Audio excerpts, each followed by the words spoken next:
episode of 7 Days to Die. This is our season 6 and this is episode 12. In this episode, we will be continuing the construction on our base defenses. We will be gathering more stone to make cement, to make concrete mix, and we will be preparing to settle out to recover the Bob's Boar's restock of food. Now, this is the day 10. I do think the restock should be at day 11 or day 12. I'm not 100% sure. I do think it's day 11. And I do hope everything will go as planned. Now, the next thing I want to do is also give a big shout out to my little baby boy, Bokdongi. He is now 12 weeks old, and we will know the gender soon. I do think it's a son, my wife thinks it's a daughter, and we will see quite soon who was right and who was wrong. Now, let's begin.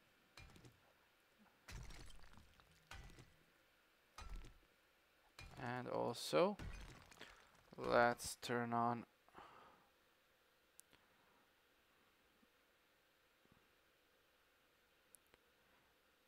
this one right here.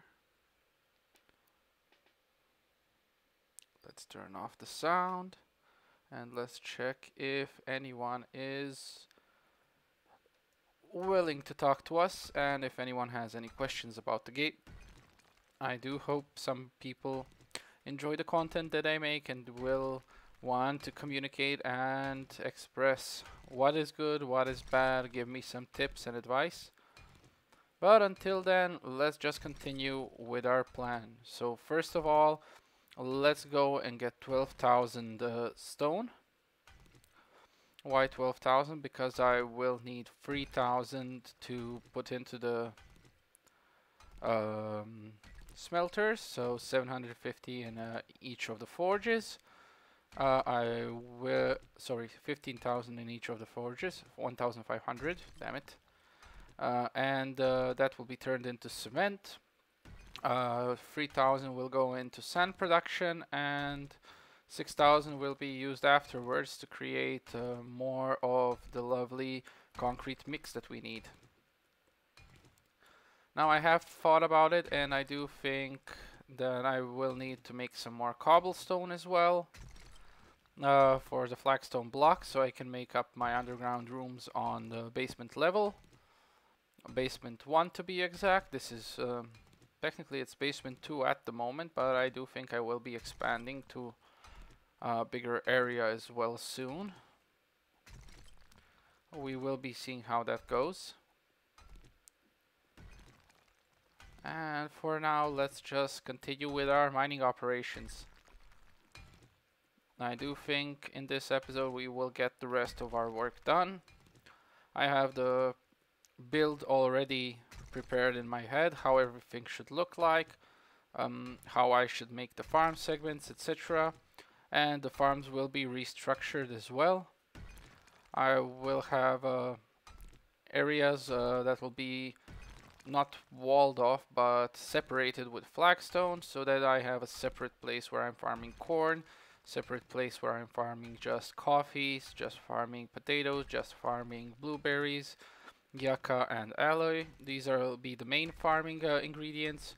The second part will be where I'll be farming my cotton. I will need a lot of cotton for the painting later, but at the moment we will be going step by step, with the first step being upgrading our base defenses. Now, this is a survival game, and after you're done with preparing all of your defenses, after you think your base is safe enough to withstand the next horde, you can concentrate and focus your efforts on actually making it visually more appealing. I do think the first 3 weeks, at least 3 hordes, should be just focusing on defenses, and after that you can focus on aesthetics all you want. But also make sure while you're building your base up, make sure that you follow some guidelines that will help you make the base more visually appealing in the later stages.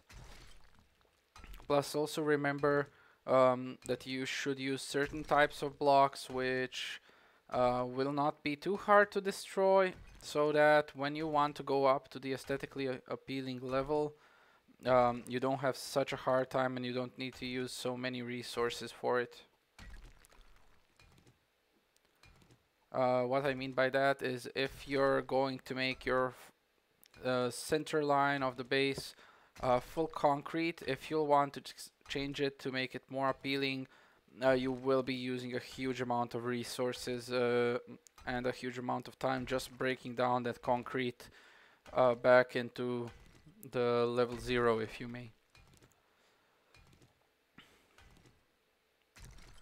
Now the inner outline of our base, the basic part of our base will be demolished, I think, soon, and it will be restructured to make it more easy to use, to make it a little bit bigger, a little bit more appealing, and to actually be able to manage the room better inside. We will be using the first outer wall, so the wall that we made outside of the first line of the base defenses, as the inner base wall actually at the next phase. So we will be knocking down some of our old walls, some of our old doors, but I do wish to get up to steel pickaxes and steel tools until then, or before then. And also I do wish to prepare the outside of the walls as well before then.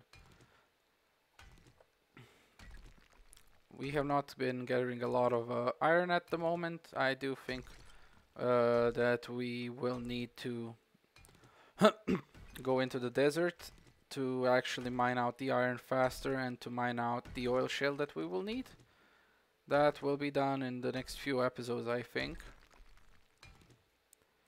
But for now we have a basic outline of what we need to do. And we have a timer set on the next horde, which is in 3 days time from now, and we will be preparing for that.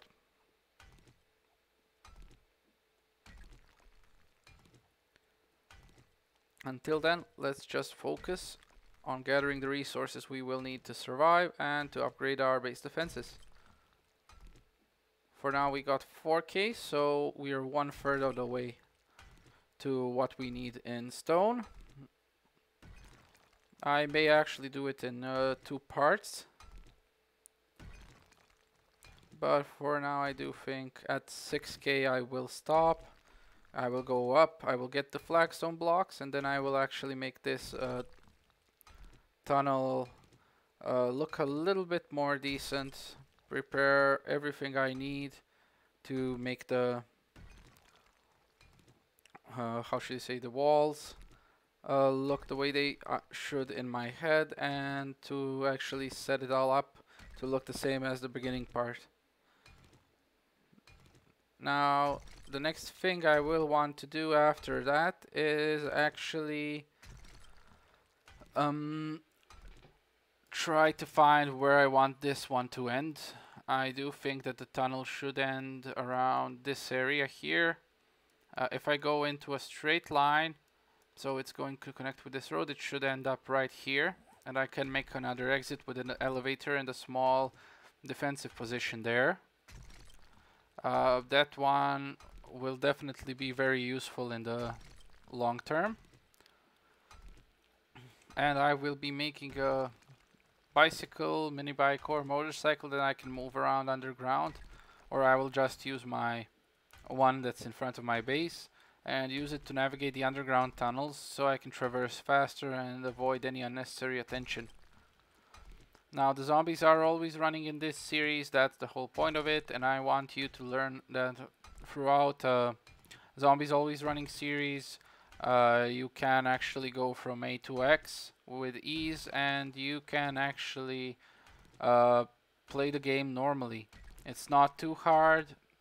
Like I said, warrior settings plus zombies always running, you just need 2 or 3 hits to the head for the zombies for them to die. Nothing special. The only struggle is actually in the beginning when you need to loot out your first houses.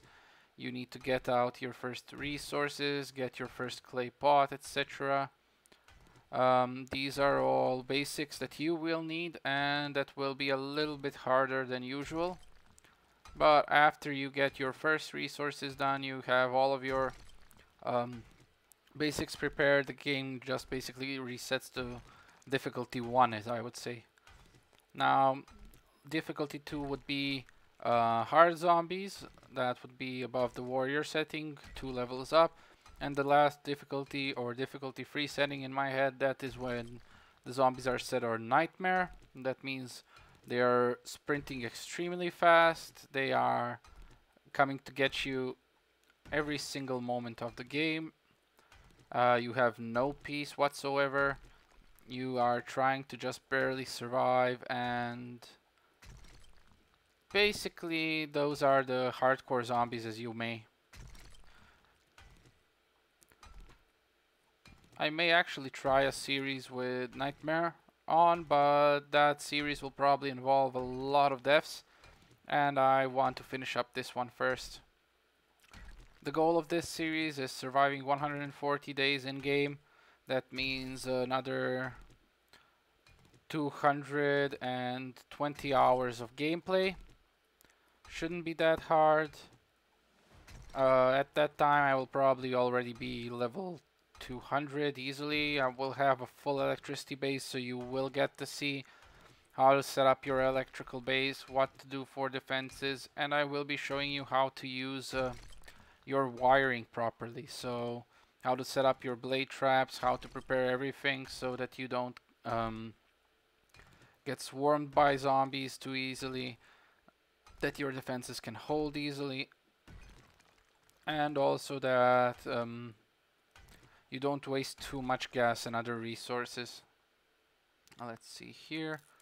We can drink up the water. We have 250 iron gathered. Let's repair this bad boy and say thank you for all the resources you gathered. Our pickaxe is very kind to us. We can use our little Betsy here for a temporary torch. We have a screamer at our front gate.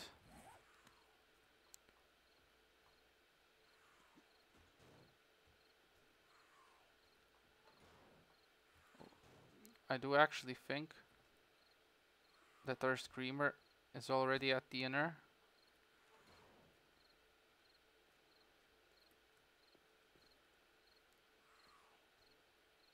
Okay. Our screamer has almost broken through the walls.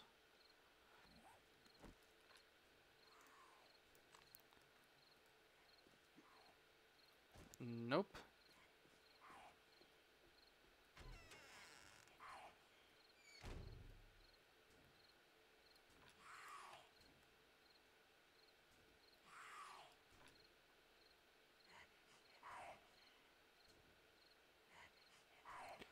We need to be able to see her from the sideline.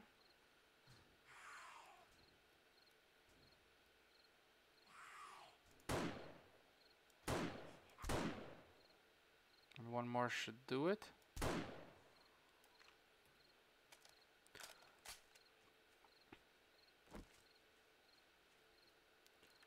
Oh, she did quite a bit of damage on that wall while I was carelessly mining the stone.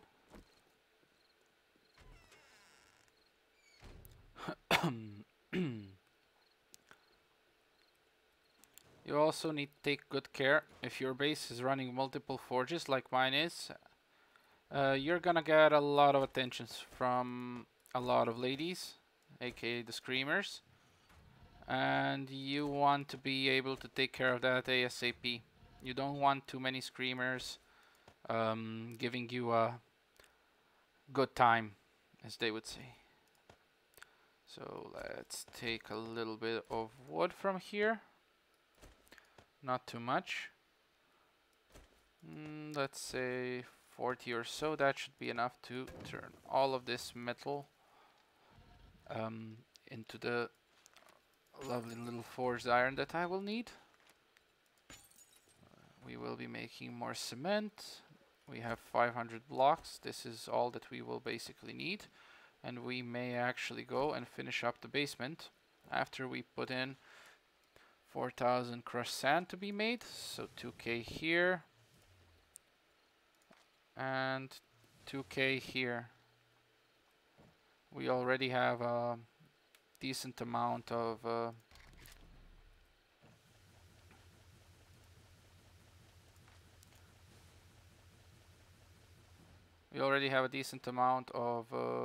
you call it, concrete mix being made.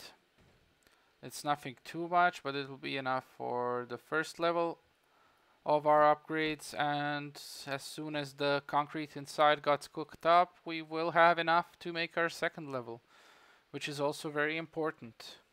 After both of the basic levels are made, we can continue quite easily to get our base done, and we can actually get a lot more security from them. I do think I will be reaching the nail gun quite soon. The next level of the hammer and forge requires intellect 8. I can buy that right away. Do I need? I don't think I need. Mr. Olympia would be proud. Okay. We will be going up to strength at one point. I don't think actually we need level 10 of strength. I think we can do fine without it. But we will see. Maybe just for the laughs.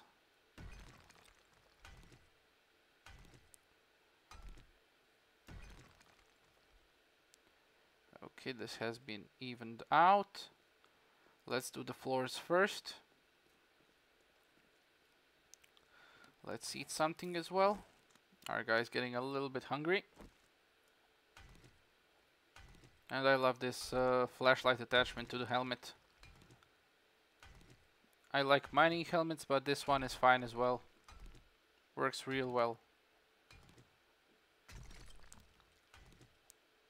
So basically, when you're upgrading your base, it's best to do it step by step.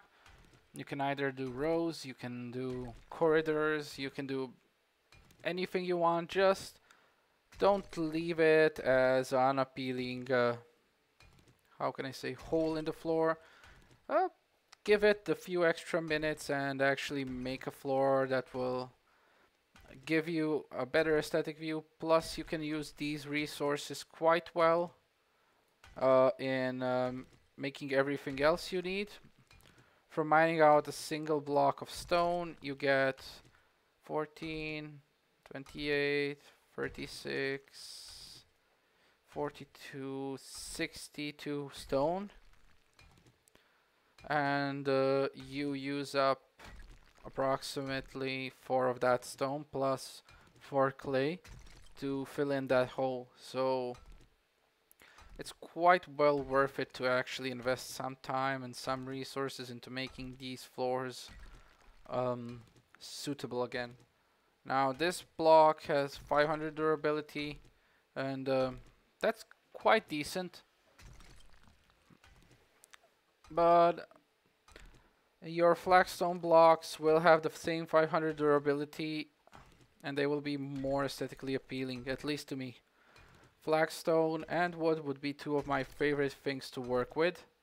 At the beginning of the game, they are aesthetically appealing, they are decent in defensive value, and you can upgrade them quite easily to the next tires. Whilst as you go, let's say with just wood, you will be using a lot of unnecessary metal to upgrade those blocks into concrete. So if you are thinking about making a first turn base, make it flagstone right away. Don't use any wood. You will use a lot more resources if you make wood, and the upgrading path takes too long. Wood does have the upgraded scrap metal blocks.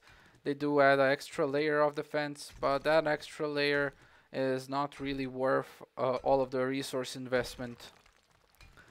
Plus, when you're going through all that scrap metal, you're using 80 scrap metal for a single block, and With this method you are using 0.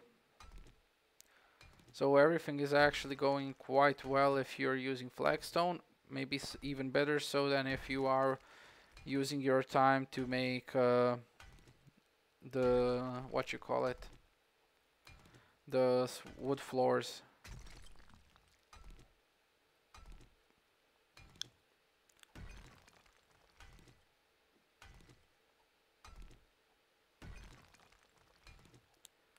Okay. Let's see if Mr. Lee will be playing anytime soon. Let's go to our Steam right here. Let's go to friends.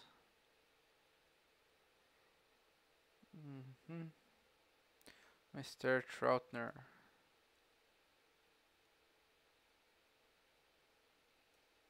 He is playing 7 Days to Die at the moment. Maybe a little bit later I will show you guys his game on my stream. I may actually go and watch him.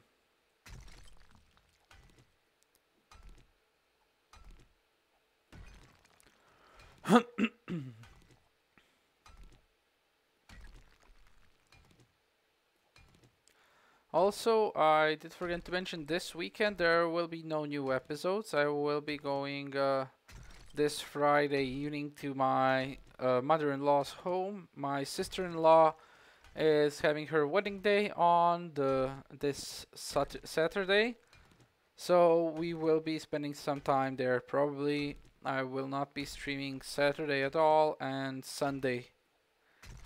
We may be able to stream a little bit on Sunday, but I'm not having my hopes up at all, honestly.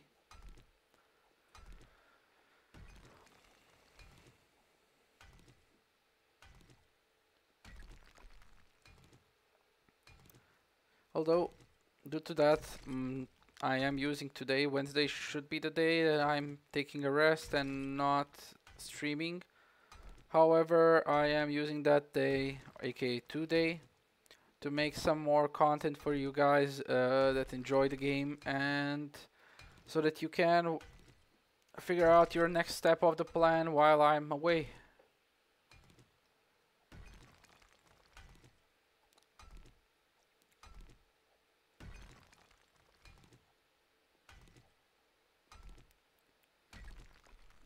Okay.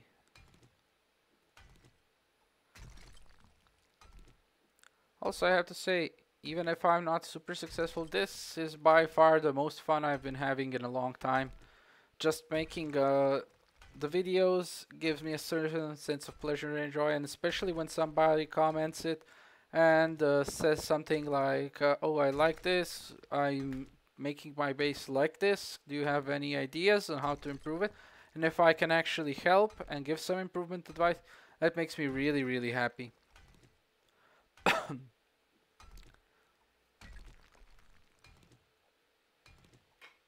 Oh.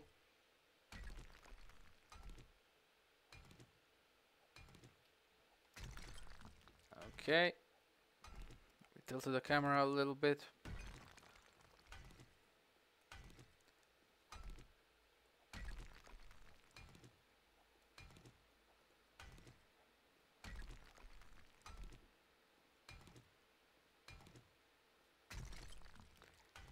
And we are almost done with the floors.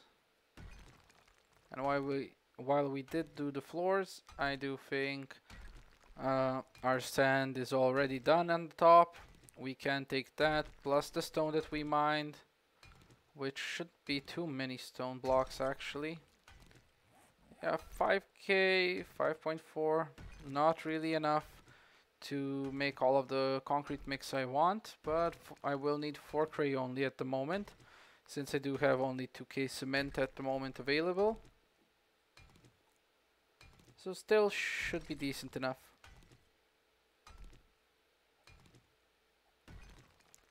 Okay, one more block. Let's make it all picture perfect.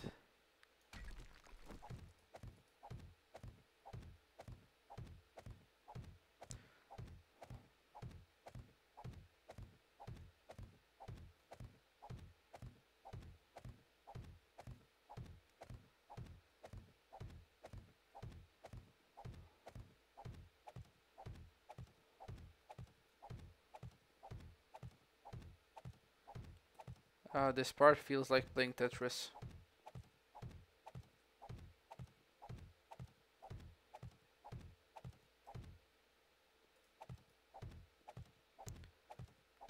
Okay, Tetris with cheats actually, to be honest. Because you can just fill in the rest of the blocks that you missed. And in Tetris you cannot do that. So the corridor already looks nice. Let's go up and then we can go back and finish up the roof and the walls will be last. Okay. So we can go here. We can grab all of this cement. We can go to our cement chests. We can take the rest of this one here. So we have the 2k we need. Let's throw in all of the iron here. It's not a lot, but it's a decent amount still. We can take the 3000 sand we have here. We can make one more K in this one. But it's not needed at the moment. And let's make the concrete mix, the 2k that we can, inside of here. And let's throw the rest of the sand inside of this one. Okay. So we'll be having 2k concrete mix soon. That is a very big achievement. That means our first layer of defenses will be done. And at the moment I have to check my clay supply. It's actually quite low. And we do have a lot of the flagstone blocks that we needed. So we can go and set up our outer part, the floors, while this is all being prepared. The one important thing is you always want your forges cooking.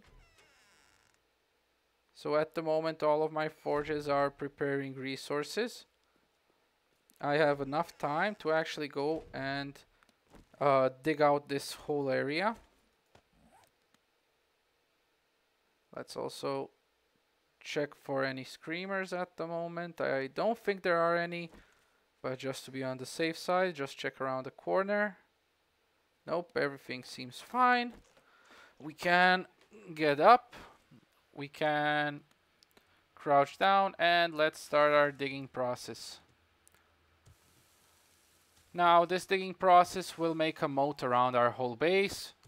The moat will not be a standardized moat. It will be just flagstone blocks for now, basic level ones. Afterwards they will be removed and replaced with iron bars so we can shoot the zombies from underneath. However, that is not one of the favorite things you can do. When you finish that one also, later on you can add the blade traps that should be ground level. And when those blade traps that are ground level are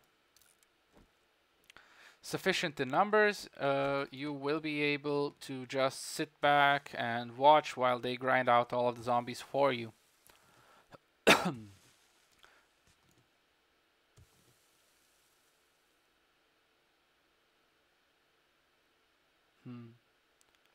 I thought I heard a zombie, but I might have been mistaken.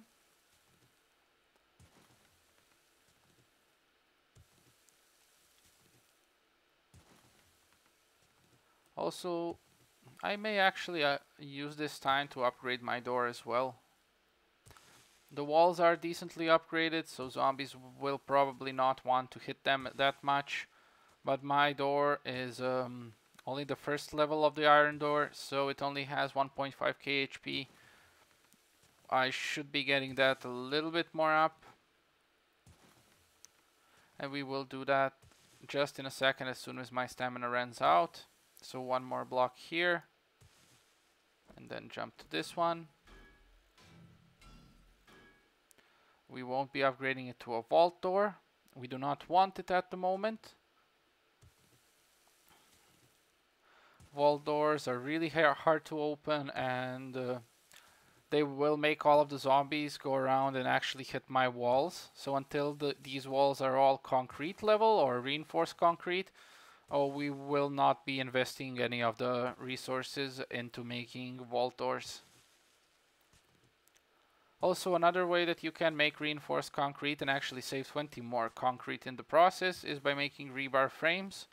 But in that situation, you're just substituting all of the concrete that you would use with iron, and iron is honestly harder to make than concrete, so I do recommend actually just going with the concrete, the cobblestone, going from flagstone to the upgraded flagstone, then the cement, then the upgraded cement, and just going bit by bit and using more concrete, since stone is much more abundant in the world and you have a lot of things you will need iron for in the later games, from iron bars, from spike traps, from blade traps, darts, bullets. Literally everything will take iron from you. So watch your resource management, be smart, and don't waste any resources where you don't need to waste them. Or don't use any resources where you don't need to use them, to be exact. If you're using resources, doesn't necessarily mean you're wasting them. And also try to get an auger as fast as possible. The auger, I said this in every one of my episodes and I will continue to say it forever. The auger is the holy grail in this game. It makes your life a hell of a lot easier. It makes everything you do 5 times as fast, if not more. And it gives you levels like there's no tomorrow. So as soon as I am able to make iron steel tools on the level 70, then I can make the auger, I can make the nail gun, and at that time it's basically GG. Then upgrading the base is no longer a problem, digging a tunnel is no longer a problem, making a mine in 5 seconds, literally no problem. And also you have the nail gun at that point, so everything is 100 times more easy. Until then, it's just a grind. Basically, this game should be called Grind Till 70 or Die. And after you grind up to level 70, you're set to go for the rest of the game. And then you start to have a lot of real fun. All of the things you need you can gather up in a few minutes. You have chainsaws, you have augers, you have all of the tools you need to make everything fast, and you can use most of your time just setting up small pillboxes around the world, gathering loot, killing zombies, etc. It's basically the same in every survival game. You have to grind out the first levels, and after that the game becomes easier or harder, depends on which game you're playing. Usually most of the games they become a lot easier, but some games that I have been playing, they do become harder as you get a higher level. You do get more bonuses, more stats, but the enemies become a lot harder, scaling up with the levels you get. Although in this game I do feel that even the enemy scaling does not affect it really well. You may get a lot more like, let's say, ferals. You may get irradiated zombies that regenerate HP.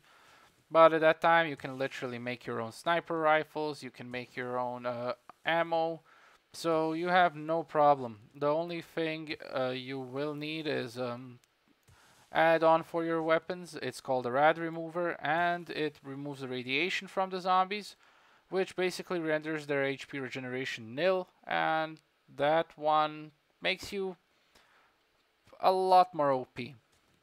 Let's say a lot more OP.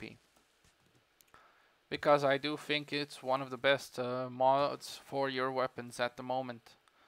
You have a lot of other good mods. You have mods for your tools that reduce stamina usage. You have mods for your weapons that can either cripple enemies, that can set them on fire, like the one on my bat. You have mods that can deal bleeding damage. You have mods that can make enemies stunned. That can get enemies stunned, not make them stunned. Sorry, they're not making enemies. I am apologizing in advance for the stupidity that I have blundered right now. And also, let's do one more thing as we do this. Only the corner block here is still clay underneath, so we do want to make that one into flagstone as well to match the rest. since we won't be expanding our basement underneath this part, we will be making all of it into flagstone.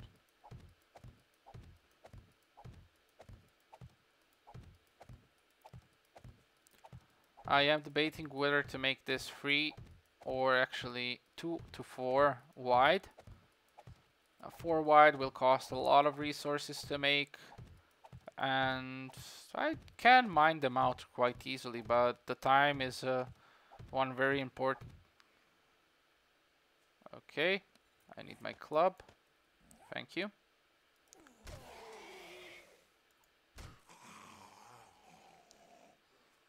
You should have made an appointment, sir.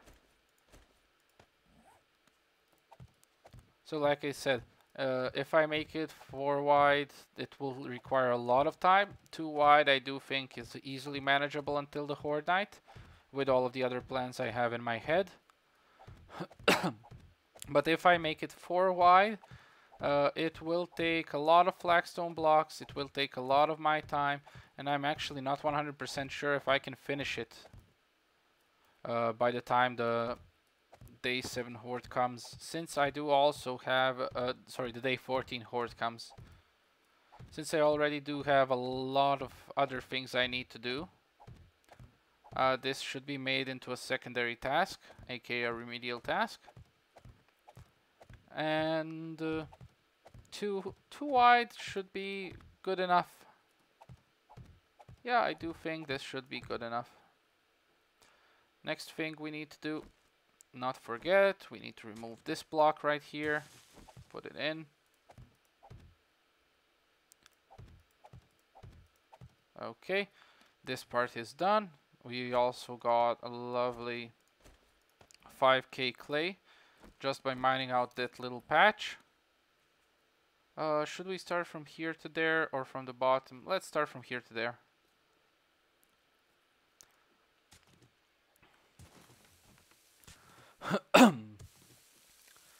So we got the maximum skill in ST. Our stamina is still falling faster than we can regenerate it while using the shovel. This is one of the things that is a little bit bugging me, but never mind. I can manage with it. I do think that an auger is a total necessity and will be working towards one during this next few episodes. Also, as we can see, there's a lot of iron to be mined underneath my base. This is also one of the reasons why I'm debating making a second floor in the basement underneath, but that will render my elevator exposed and I may actually fly out of it, so I will think about it. We have to make sure that we don't get ourselves killed quite easily.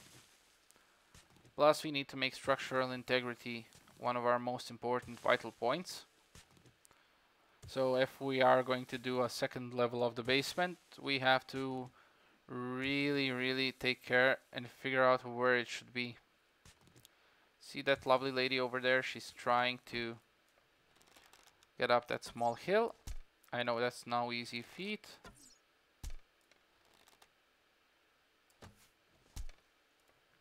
Sorry about that, ma'am. But this is a no zombie area. So basically, just there's no threat. This zombie proved it quite easily. A single zombie cannot do anything to you. If you get a horde, you can just step one step back, hit him in the head, one step back, hit him in the head. If they are running, that's no problem. If they are sprinting, there is also a tactic for doing that one, and it's also quite easy, especially since the game has a mechanic that lets you only have a certain amount of zombies that can chase you at the same time. This means that no more than, let's say, 64 zombies can be spawned in at the same time. I have mine set to 16. I'm not that hardcore and I don't want to spend... Ah, dear.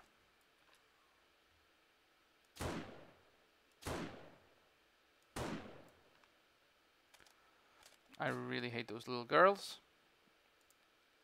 Now that she did come here, let's finish up this part. And let's go check if we need to repair the other side.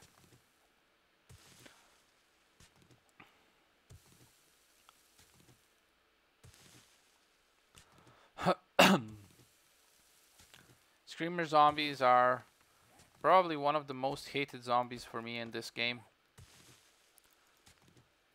Not because they scream and attract hordes, that's actually lovely for gathering experience, but they can actually just spawn inside your base and make a whole lot of mess without any reason. Although other zombies can do that as well, especially if you have made a base without the land claim block. This is also one of the reasons why the land claim blocks are so important and why you should not build your walls outside of the area of the land claim block.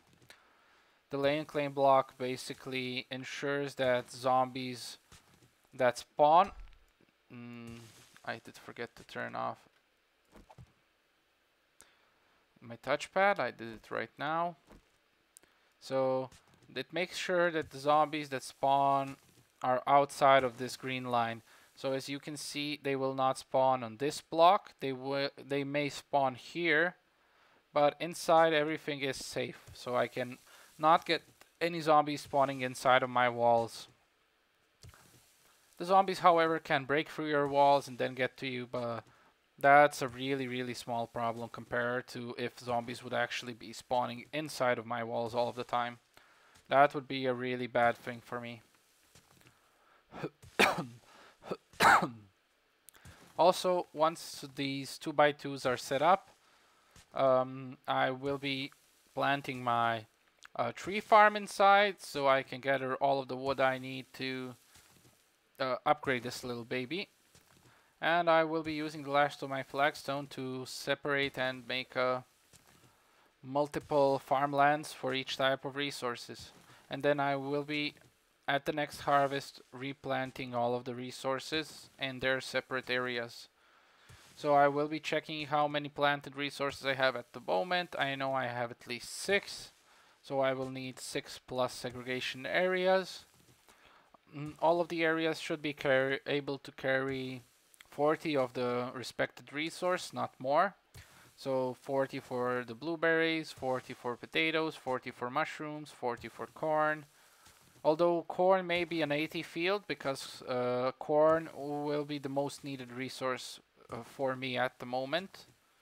I can make a lot of fuel out of corn. I can make a huge amount of things. So probably the big piece of land I have at the moment, that one will be used solely for corn. And the rest will go all around my base. Also, corn blocks your vision a lot, so corn should be using one patch that will be the heaviest defended.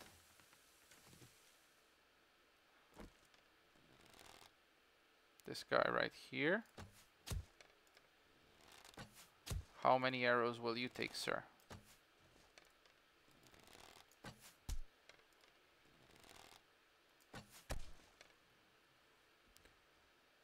Now, usually I would be worried about the amount of arrows. Good morning, mate. Hi, Craig.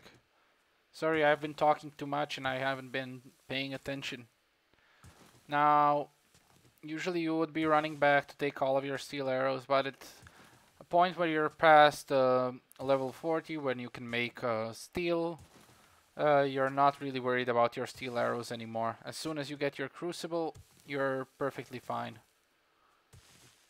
Plus, I will be crafting up some more steel arrows. I do remember I need that.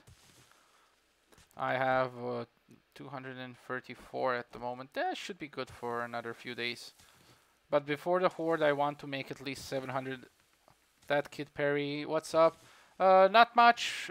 Preparing my base defenses outside, making it look a little bit nicer. Thinking about separating my farmland and actually having a whole lot of fun thinking about how my base will look in the end. What about you, Kid Perry? What are you up to?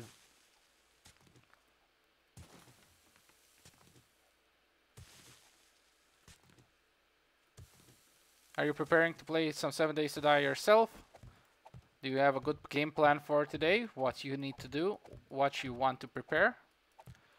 to level up construction tools now. The fastest way to level up, so I'll explain the basics of it. The fastest way to level up construction tools is to grind zombies until level 20. Get yourself a bow, get yourself some arrows. There is no leveling construction tools anymore. Everything is basically grinding zombies. So grind zombies until you're level 20. You haven't played since a long time. It's well worth playing. You can have a lot of fun. There's new transportation methods added. So you have a bicycle, a motorcycle, a truck, and a gyrocopter in the end. You have to be a level 100 to craft a gyrocopter, but I am well on my way there. For grinding the first 20 levels, just pick some POIs that are bigger. Grind out the zombies. At level 10 you can get your forge. You have to upgrade your intelligence skill, and I will show you like this. You have your skills separated now in these separate areas. You need to get your intelligence up, and on this part it shows you which level you need, what you need to actually get a certain part in the game. So for the intelligence tools, for the tools you need intelligence, you can craft a forge instead of burning forged iron. That's level 10. Level 20, you can craft iron tools and weapons as well as leather armor. So level 20 is where you're aiming. Until the level 20, you'll be leveling up your intelligence to level 5. You will be getting hammer and forge, preferably a single level of grease monkey until 20 so you can make a bike. 1 level of the advanced engineering so you can get the workbench, the table saw. And until the level 20 you will be focusing on miner, mother lode, and ST. Now these 3 will be your best friends, and when you get to level 20 you have some iron saved up. You will be making your first forged iron tools. And those tools will be used to level up your mining, because at the moment I am getting huge experience just from mining. Gathering 6k stone gives me 10,000 experience at the moment. But when you start out, mining stone is mega long, stone axes are horrible, and you get, let's say, 60 to 80 experience per 1 stone. While as when you get up to a higher level, when you have your mother and everything up and you have iron tools, you will be getting, let's say, 600 to 700 experience. Now you can see even mining clay gives me experience quite fast. I will be getting probably around 8k just until I finish up this section right here. And I do recommend for the low levels until 20, just go grind out some zombies. Looting things gives you very little experience. Upgrading things gives you very little experience. If you are going a certain upgrade path, get stone, get clay, make a 5x5 flagstone base, and just prepare everything inside a lot of storage crates. And just have fun grinding until 20, and after that everything becomes more and more easy. Just remember, mother lode comes first, ST gets, or Tyrannosaurus skill, if you may, goes second. A lot has changed since the old days. Just started playing again myself. Yeah, a lot has changed. The game whole concept and mechanics, they have turned upside down. Before, I just needed my construction tools, mining tools, and I could level up those separate skills as much as I wanted. But now, just grinding zombies or doing anything can get you street smarts on everything. I can just shovel out dirt all day and I will be perfectly fine using a shotgun in no time, which is absurd but a little bit funny as well, honestly. Like in real life, if you were doing this what I'm doing now, would you be able to... I remember you used to spam craft pickaxes. Yeah, that doesn't work at all anymore. There's no spam crafting. There's no crafting at all, actually. Crafting gives you nothing. So if I make cobblestone, if I make flagstone blocks in my inventory, it will give me nada. 0. Null. But if I shovel some dirt, I will be getting a decent amount of experience at the moment. which is quite sad. When you get some iron or stone, that's when the experience really gets flowing in. So you take your pickaxe and go mine out, I don't know, 40,000 stone. On my level, you will be getting like, how can I say? For 40,000 stone, you would get about 300,000 experience or more. 30,000 experience, sorry, or more. For 6k, I get 10k experience, sorry, 50,000 or more. So basically, you can get from level 56 to level 60 by just mining out 40,000 stone. The only thing you need to do is have a lot of food prepared if you do that. Or you can just go in a town and clean out a town of zombies. You will get the same amount. So zombies are only good for the low levels. They get you... The basic zombies give you 600 experience. The stronger ones, like the floated bloater, they give you 800. But honestly, after getting to level 20, I'm telling you, just mine yourself out. Mine yourself senseless and you will be getting levels quite fast. In every game that I played so far, mining was never this much overpowered compared to PvP or PvE. This is the first game where actually grinding out dirt is more viable than gathering, killing zombies and gathering loot around. I do think if you could get a good loot crate, or at least if you go for the gun safes, you should be getting more experience than just simply shoveling out some dirt.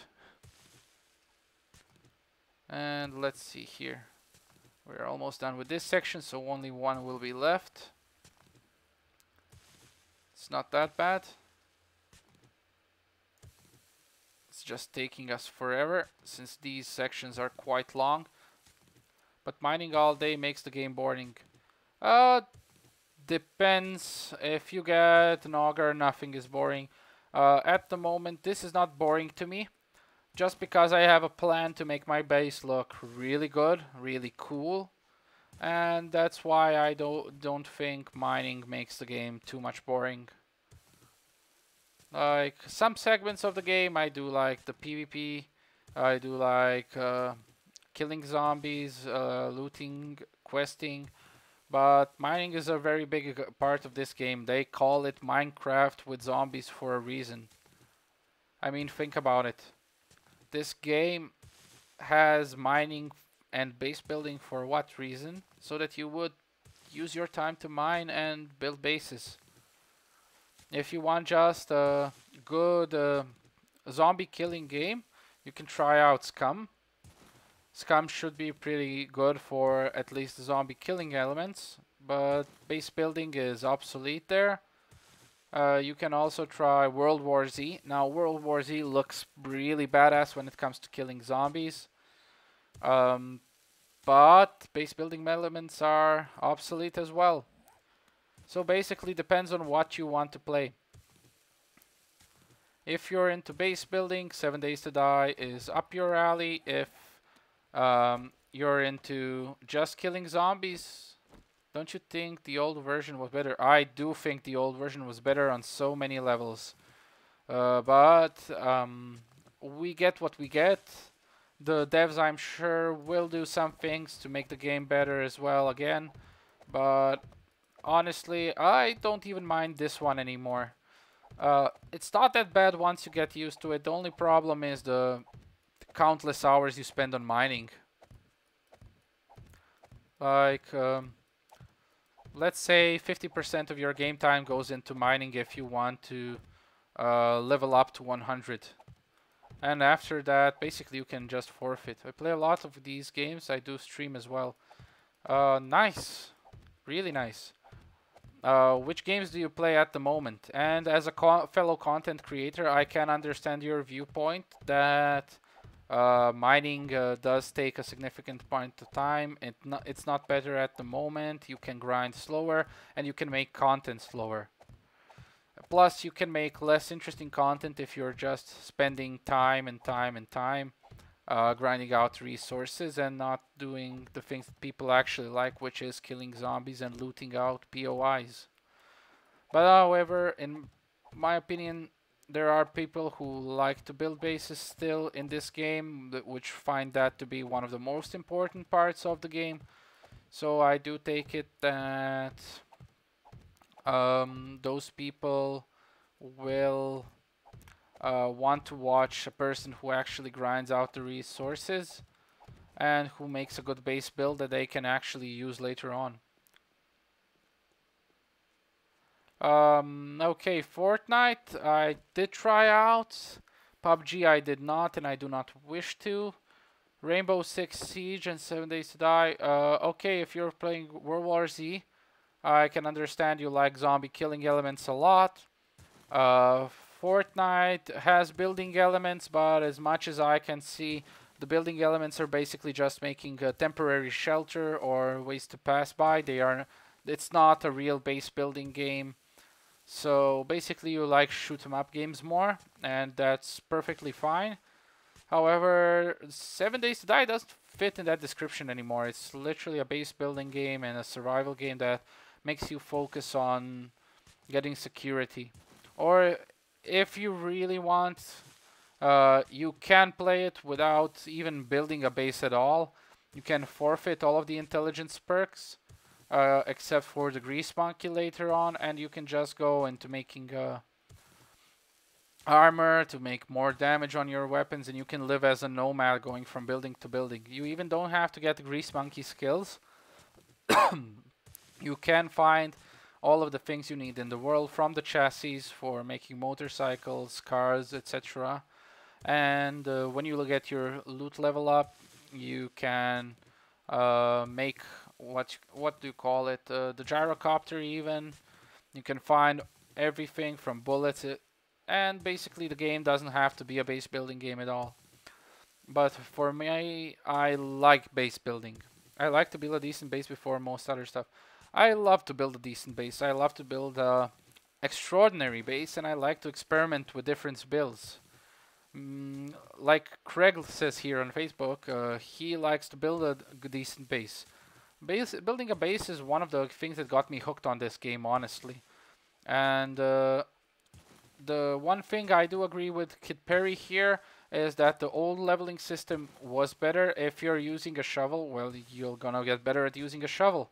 If you're shooting zombies, well, you're gonna get better at shooting zombies. But using a shovel to get better at shooting zombies makes no sense. Shooting zombies to get better at shoveling also makes no sense. So basically they have made a big mistake with the new leveling system in this game. The old one is better. The mods are not coming in for this version of 7 Days to Die as fast as I would want them to, because people basically think it's not gonna stay like this. People think it will change. I'm sure Mr. Kid Perry thinks also they will change it back. They will make the game more like the Alpha 16.4 again, where you had separate leveling systems, and I do hope they do that actually. It will be much easier to actually get the things I need instead of just grinding for level 70. And also one thing, they probably did the, what you call it, the individual leveling. So you have to get to certain levels at some points to get things you want and need, because they do know what players prioritize at the moment from the statistics they get. And if the players get those certain things by just leveling certain skills and don't raise their level high enough, they have to change it or else it'll die. Maybe it will die, maybe it won't. I have seen a lot of players quit 7 Days to Die due to the mod. I have seen more players join also because they like the new system. I don't personally like it. I like the old one much better. But I do agree with you. I think the game will slowly lose its original fan base if they do not revert it to what it was before. Or at least make it a segregated part where zombies can give you more experience. Of course, killing zombies should be the priority. But if you're using mining tools, you should only be leveling your mining skill. I do want that part reverted. Plus, honestly, so I spent 5 in-game hours just mining out clay for getting my base set up. This is not how I want to spend most of my mornings. And until I get to level 70 so I can actually unlock the auger, this is how I will be spending most of my time. Either stone or iron or clay.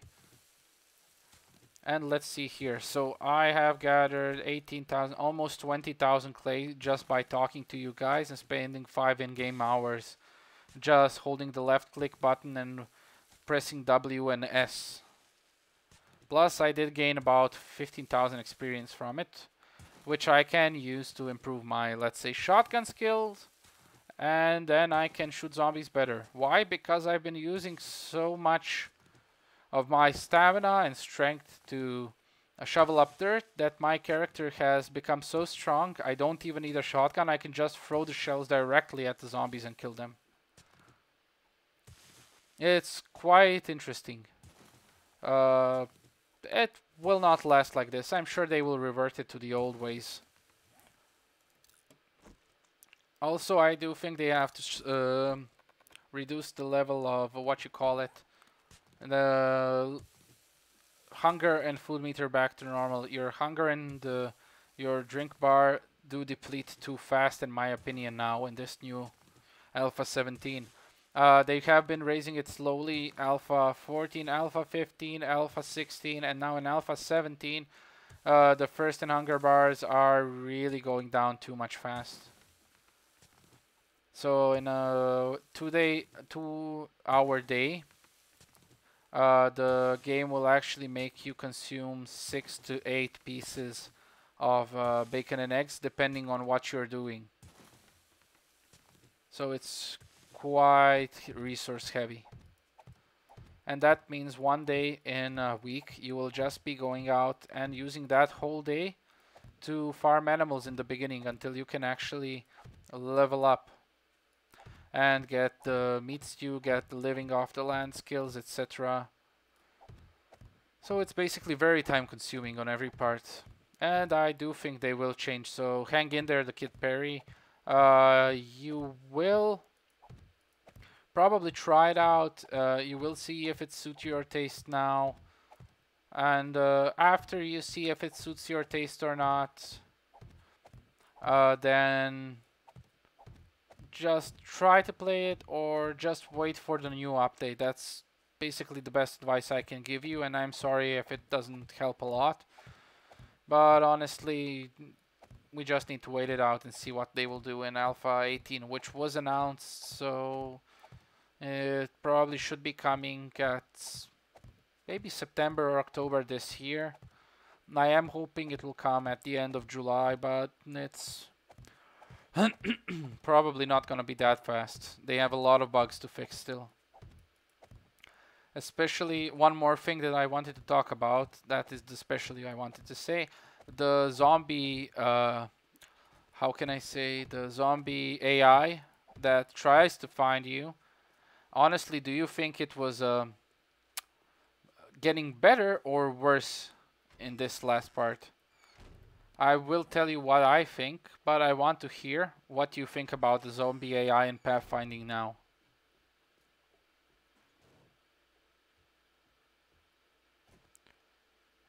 Okay, so we got 20,000 clay.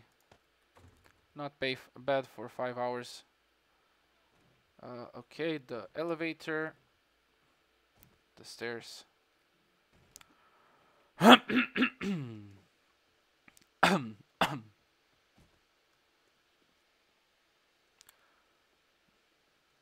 Okay. I like the old zombies. I like the old zombies as well, Craig. The old zombies are much better. Their pathfinding was much better. These guys get stuck and run chasing their own shadows like dogs, which is a really big downer for me.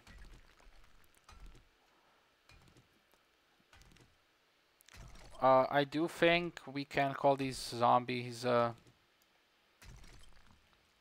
But there are always ways around the AI. Yeah, there's always ways around every AI. That's why it's called an AI, an artificial intelligence. If it was, although there are some really good AIs in some games, this is unfortunately not one of them. But I have seen a lot of decent AIs in other games that made me really, really happy to see that the devs have worked so far and so hard to implement better techniques of AI movement and pathing. Um, the Counter-Strike series is one of the probably best AIs you have at the moment for playing versus the bots. They have different difficulty levels, and honestly, the hard difficulty levels were what made me astound. The AI pathing was so good. The gameplay and predicting your bullet lines was really good, and using cover as well. And this one, the AI is really basic level. I'd say kindergarten level AI. I do hope they revert the AI back the most. Honestly, I can live with a really bad skill system that makes no sense more than I can live with the zombies that run in circles and don't know what they should do.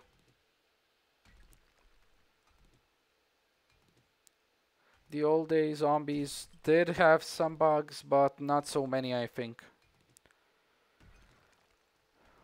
But honestly, they are keeping the game in the alpha for how many years now? 5, 6 years.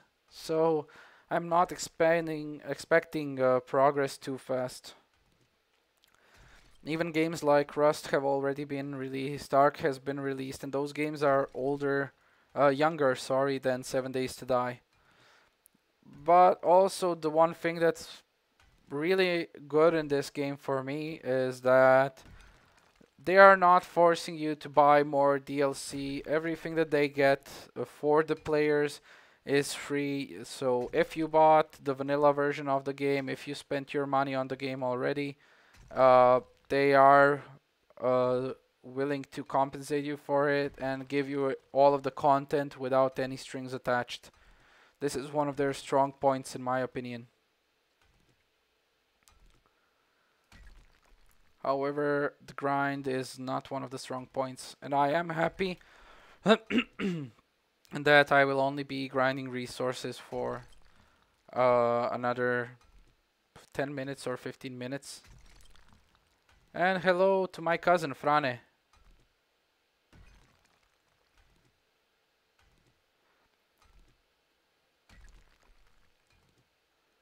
Yeah, I know it's true, but what can you do honestly? We just the only thing we can do is wait it out and see what will happen. In the future, I do think they will be reverting it back to the normal state. At least I hope they will.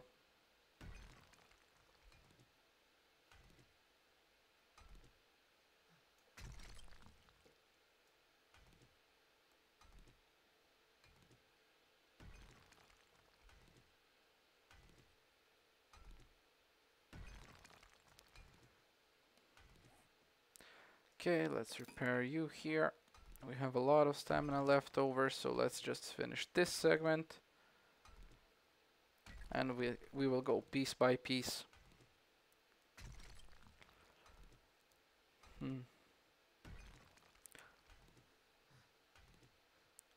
Why are you getting so tired so easy?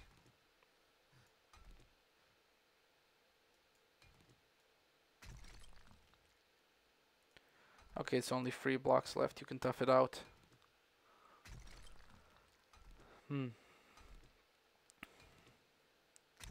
Also, Craig, what do you think if you were swinging the pickaxe up so much, would you get a tennis elbow from it? Like in real life, literally. Like me just using the mouse every day for a few hours makes my elbows sore. And think about how much this guy was using his elbow swing that pickaxe around. I do feel sorry for him.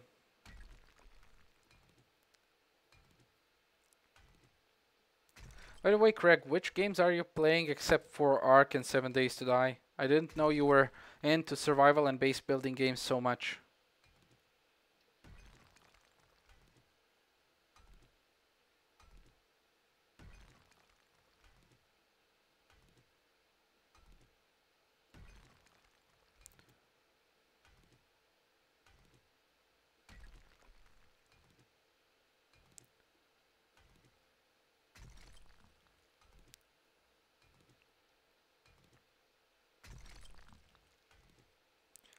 Do, do, do, do, do.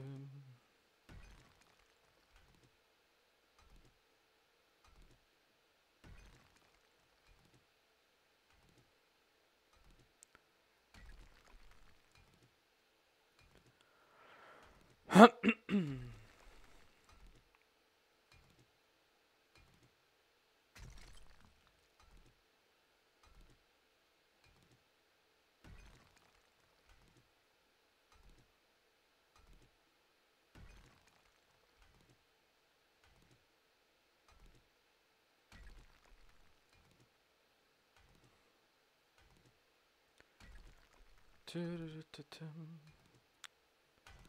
Okay. So one wall is almost done.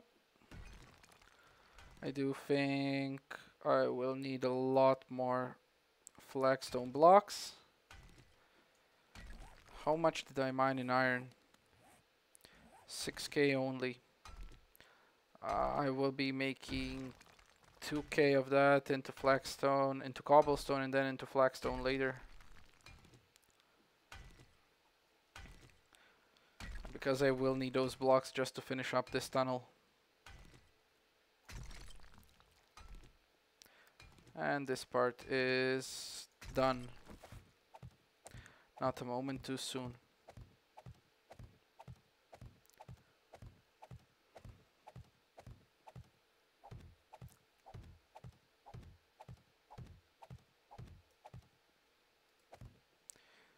Okay. Let's see here, I had 119.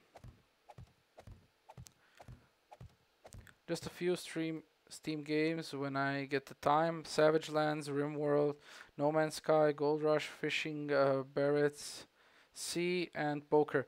Did you try one game? It's called Stranded Deep.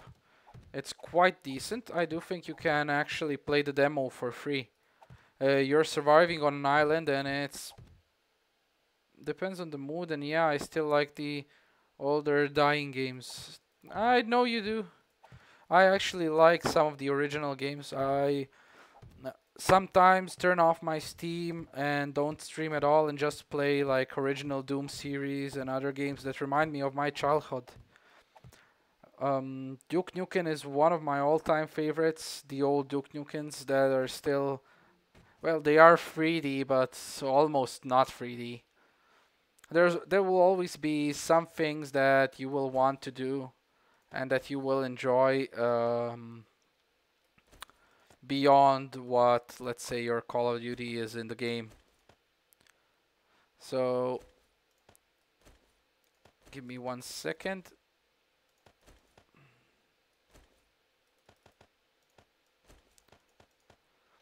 Okay, let's throw this bad boy in. Let's go on into here. Oh, okay. We will only be making 999 and then 1k. So we have 2k even. Okay. Let's throw the 1 clay back in. The sand can go in here. Oh, I have the cement ready already.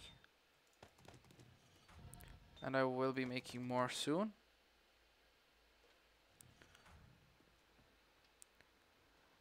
Also, do you play, do you still play with Brent and the other guys? Or did you stop playing, what's it called, Stormfall? I don't know if I asked you already, but I do think you stopped playing as well.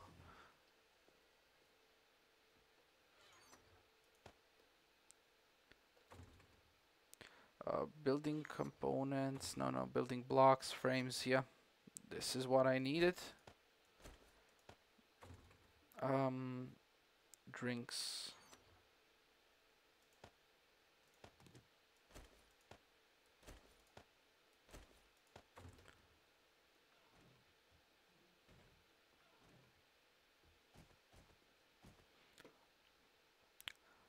Also, was on and off for a while, but have stopped now. I was thinking of actually giving it another try, but with streaming and everything, it's too time consuming. Plus, I already have one problem that I'm playing a few more games on my mobile phone. Like, still a member of the pages. I like to see what's going on from time to time. I've left the pages as well. My Facebook is currently cluttered with too much information, literally cluttered. In one day, I get about 60 or 70 notifications, and I really don't like it.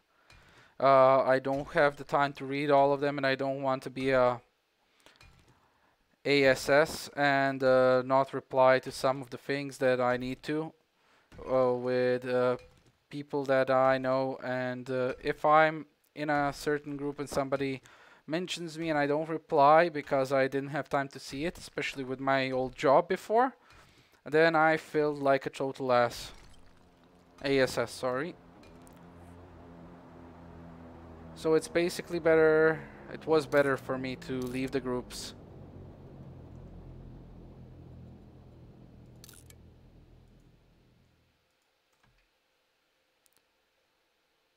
Okay. I don't know if I'm a member of some of the pages still. There were so many. And I was one of the reasons there were so many. I made too many of them.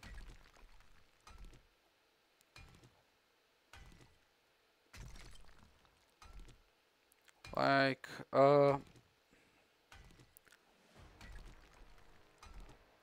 do you still hear chat with David? No, yes. I still see him. I kept all of my Stormfall friends on my Facebook. I still watch when he plays the pool games. I really like watching him playing pool. He's good at it.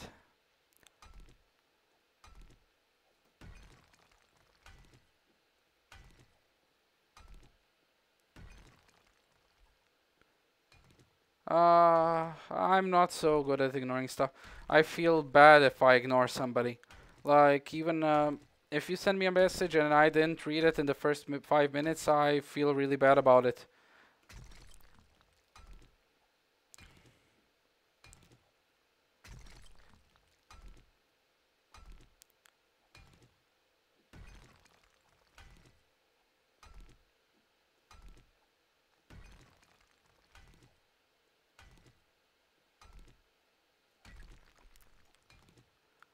Yep, I have him as a friend on Facebook as well. He's a good guy and a funny guy. I do miss playing with him and with you guys. But what can I say?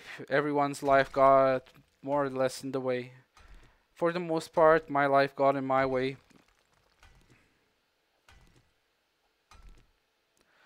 Oh, the posts. I honestly have not got enough time to read all of the posts that go through my Facebook in one day. If I did, I would probably just be sitting on my phone with its charger plugged in for 24 hours. Speaking of chargers, my phone is at 48%. I will be plugging it in quite soon.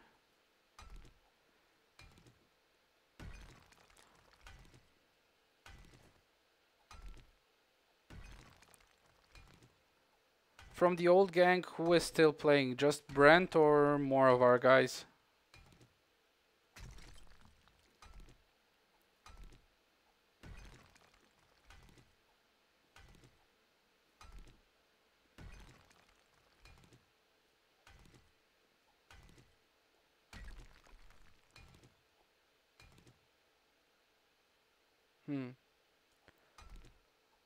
Do think I heard a zombie, but I will check that out in a minute.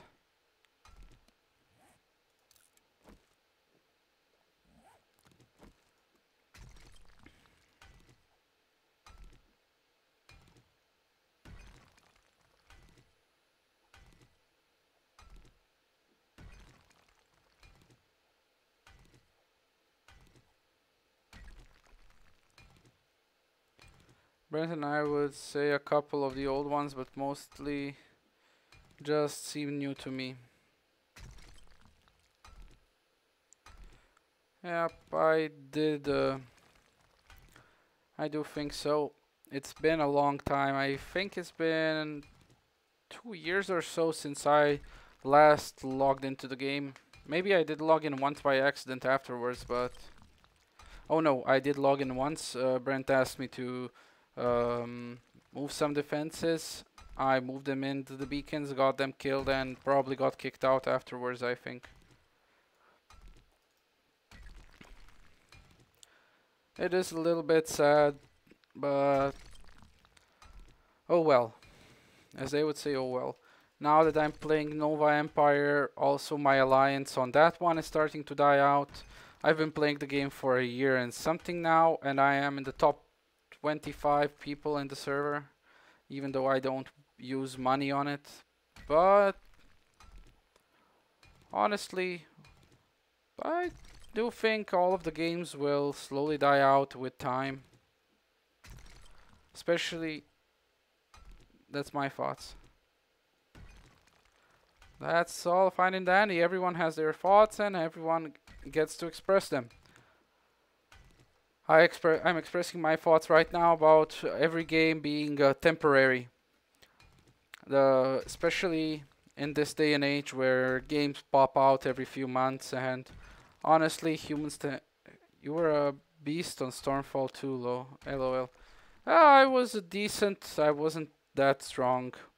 I see Pascal Michel, he still plays really actively, and I do think Origin is still one of the top leagues, if not still number one on Stormfall.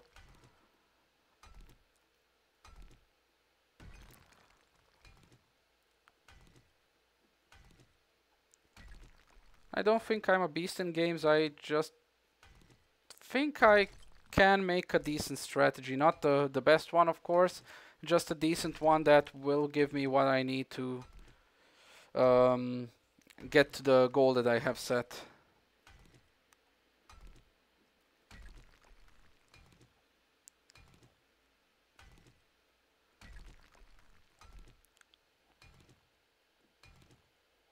Whoa, number 5. That's really nice.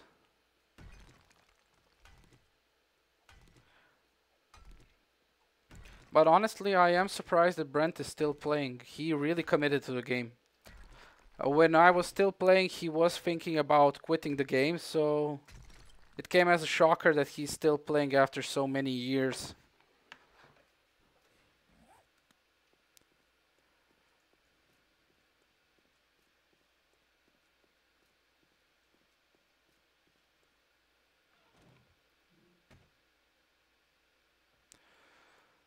Let's see here.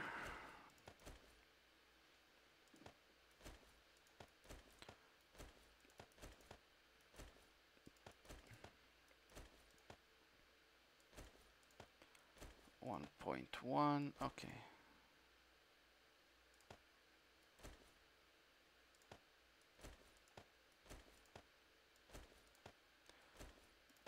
Ten here, 10 here, 5 here, 5 here, 1 and 1, 6, 6. Sorry about that. When I tend to talk too much, my throat gets dry. Now let's see here.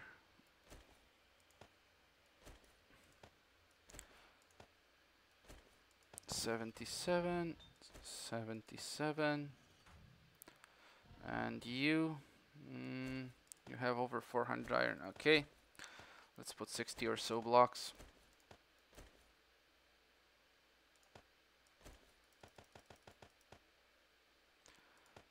Okay. Let's make more cement here. Let's make more cement here.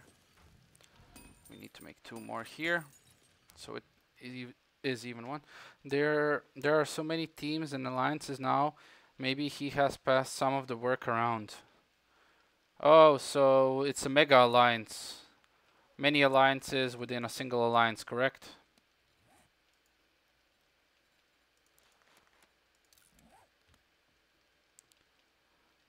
Building blocks, frames. Take this. Can drop the feathers in the ammo box. This one here.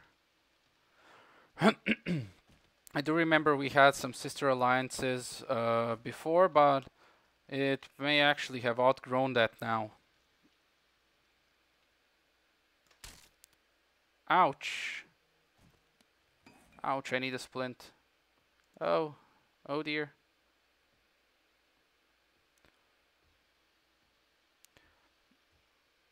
I did not stop my fall in time. Oh, the pain.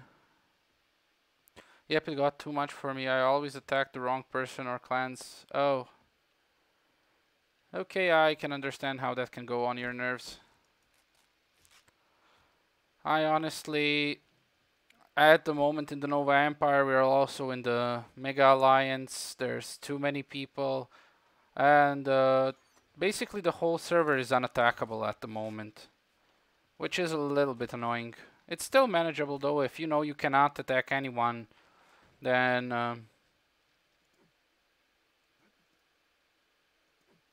okay. If you know that you cannot attack anyone, then it's quite fine. You know what you cannot do, and you try not to do it. However, there's always the rule breakers, and you're waiting for them to attack and to kill. Oh, I did not want to attack that one. Should be focusing more on the game here.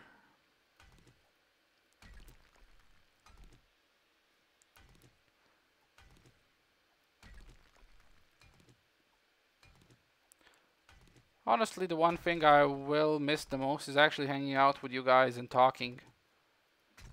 That was one of the most fun parts of the game for me. Especially listening to Brent, where he will get deployed next, talking about household lives, how everybody is doing every day, what are their plans for the future, etc. That was really fun. And then seeing how everyone's future evolves over time is also amazing. And I'm also a member of a gaming clan that I used to play with when I was 12 or 13 years old. And I still hear what the other guys from that clan say from time to time, and I have some of them on my friends list. Now that one is really a shocker how much people have grown since then. That's 15 years ago. Yeah, 15 years ago.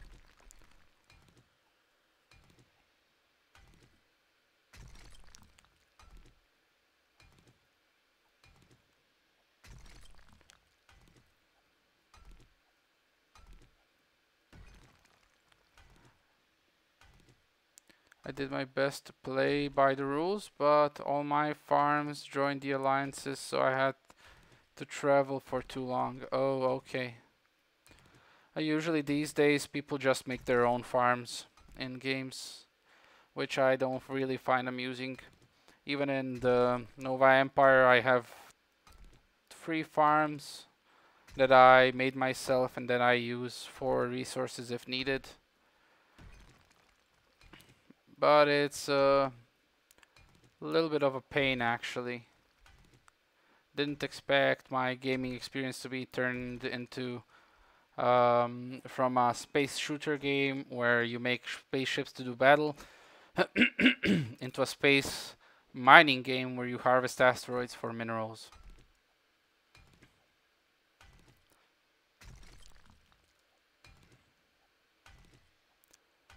That's the one thing I understand why Kit Perry said.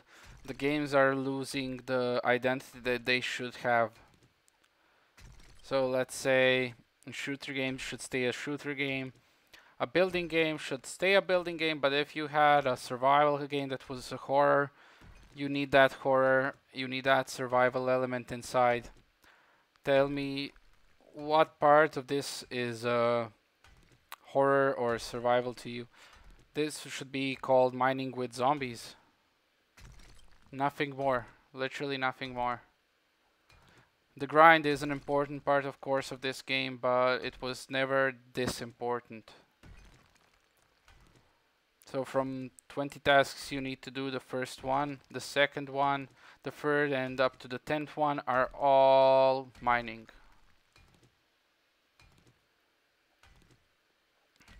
I mean, look at this episode. What did I do most of the episode? Mining or shoveling? And unfortunately, this is not even half of what I will need to do. Okay. One more. And then you can make the 40 more.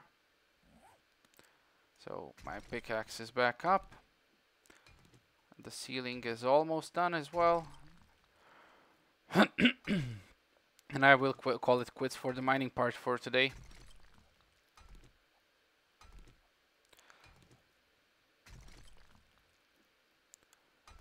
When I say I will call it quits, I mean after I finish this last section. And also, let's leave a little bit of the cobblestone here. Upgrade this part. You don't want to see the damaged blocks. It really makes me feel uneasy.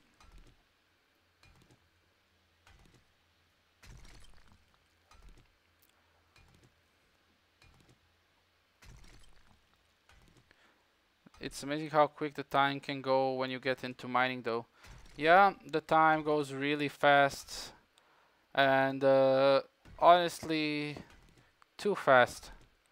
Sometimes you forget you had other plans as well.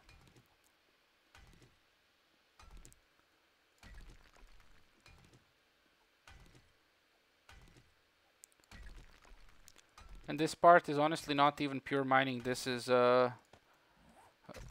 actually building, since I am trying to make the tunnel look decent. It's just like this, but this bit, and then I may as well finish this bit. Yeah, it's basically you do a plan and then you add to that plan. Like at that moment I was thinking about just digging out the tunnel a little bit more, but then I was like, I can put in the walls, I can make it look a little bit more visually appealing, and I can get a few extra resources, etc. And then I got this, a 12 hour in-game mining session, aka a 1.5 hour real life mining session. And I do think after this one I may be just going to segment my base to figure out how I will want to plant my farms and then call it quits, because this one really took too much time for my schedule today.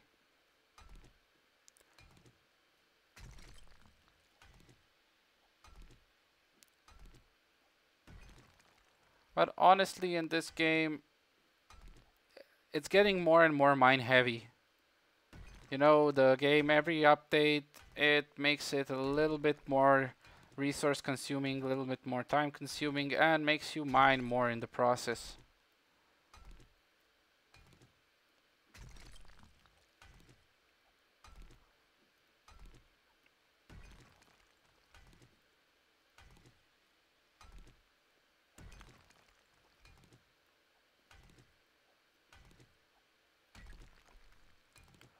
Okay, this part is also almost done.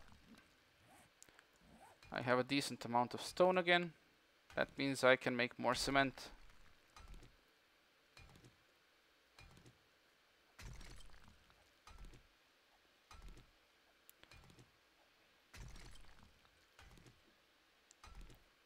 Okay. One more block left, and then we can put in the blocks to make the ceiling. Yep.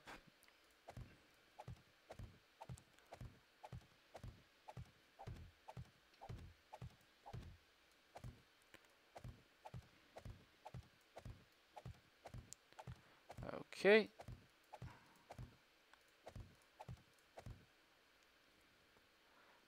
Now think about this, Craig. This tunnel goes up to here at the moment, and from here it will be going up to this part, and from here it will be going out into the desert.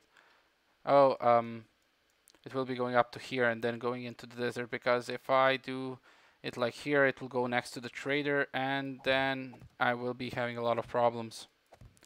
So how much more hours of mining will I have? That is the real question.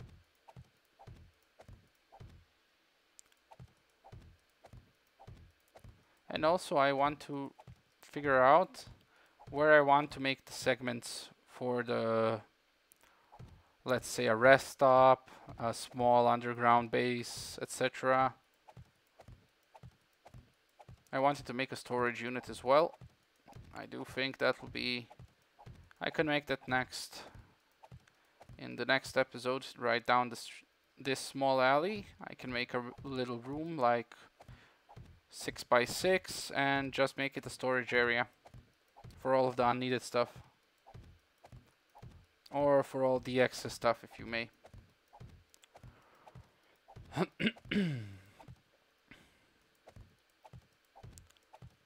And let's see, it's 3:32 in game. That means I've been spending 1 hour and 20 in game, 1 hour and 20 minutes in real life in game, just mining out resources and preparing a little section of the tunnel, literally a little section.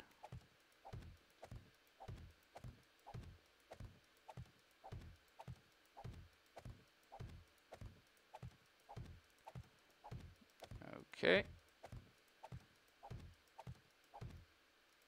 And this part is done. So this is the last one that's covered by my land claim block. This is where the garage door will go. And this part is where the zombies can actually start spawning now. Yeah, after you get an auger, it gets easier. Where should I? Okay, this is the last block. So this part right here is where the garage door will go, so I will mark it off. Do you know, actually, if you dig a tunnel now under your base, it goes out of a direction, zombies on the Horde Nights may spawn inside. So you may get a very bad situation with a zombie horde spawning underneath your base.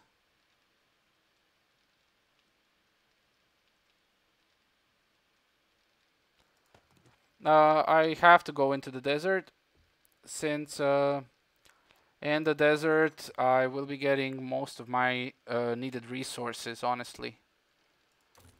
So let's go here. Let's make as many flagstone blocks as possible. Let's go check this part right here. It's making no sand at the moment. Let's make 2k more. Or actually, let's make 3k more. And then let's put 2000 in each of these.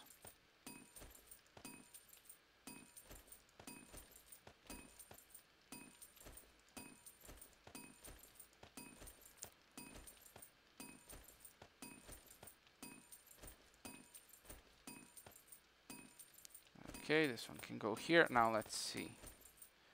34, 17, 17.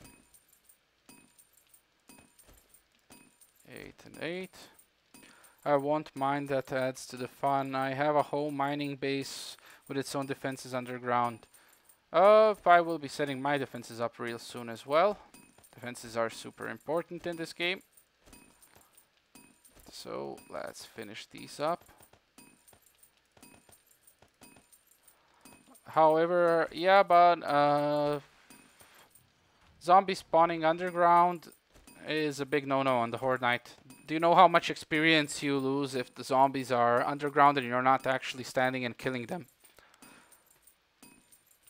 Like, if I stand underground and focus on killing the zombies that are underground, I'm losing the experience from the zombies that are up there on the upside.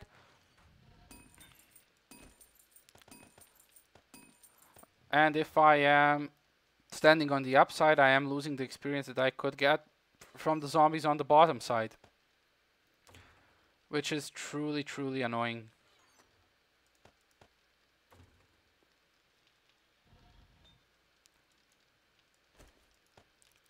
Okay, everything is going good. Alright, I am building the flagstone blocks I needed. I need my hoe, my trusted hoe. I need my shovel in slot 3. And let's see here, food. Yeah, my seeds are right inside of here. Let's go into slot 4. Come on. Go slowly up. And I actually think my crops have grown fully while I was mining. But we will see that in a second. There is no zombies coming to visit us. And it's a fun thing that you can actually force your guy to run with a broken leg.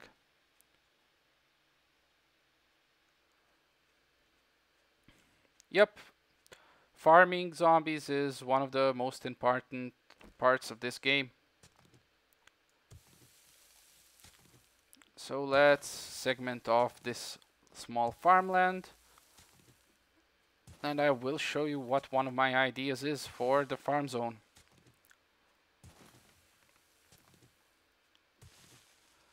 And also one thing, I will be making I don't have mine on always run though, so it's a bit easier. It's no fun on zombies not running. I mean, come on, at this point in the game, do you really think it's a challenge if the zombies are not running? Okay, one more. Just because we want to leave this little bird's nest right here.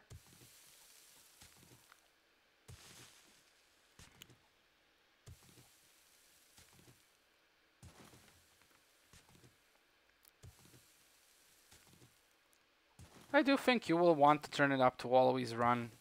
I do think you will like the challenge of it.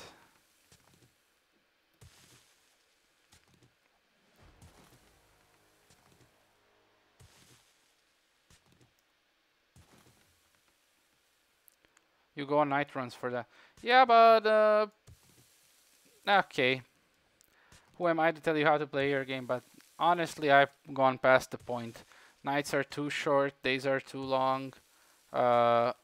If you want to get the night experience whenever you want, just set the zombies to always run. Which, in turn, makes the zombies a little bit more challenging. Still rusty. Just getting back into it first and still rusty. Okay.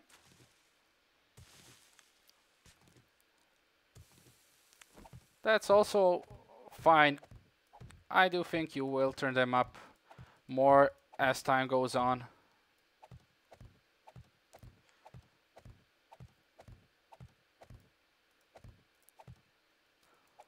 Okay.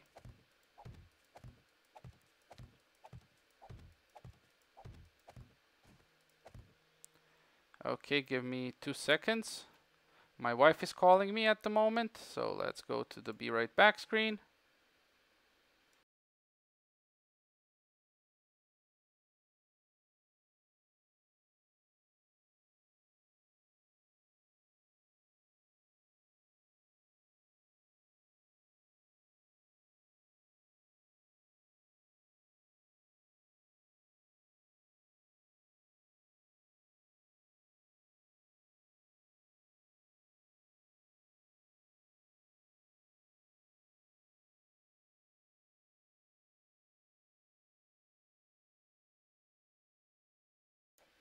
Okay, sorry about that. My wife was asking me if I want to go to lunch with them, but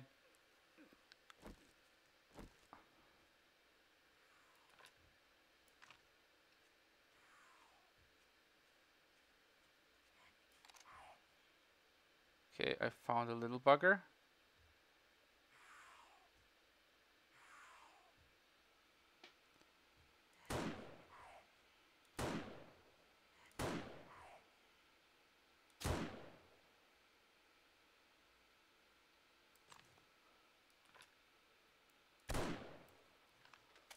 Okay, I did kill her.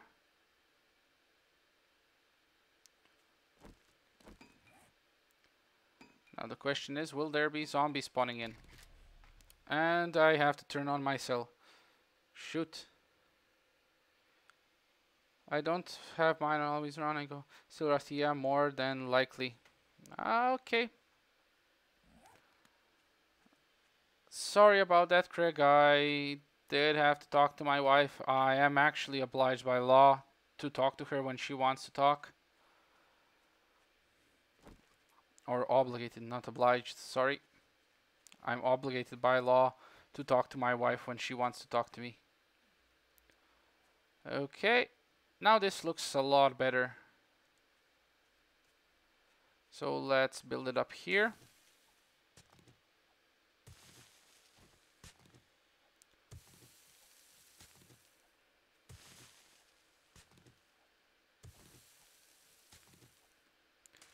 So I will show you what the farmlands will look like as soon as they are done.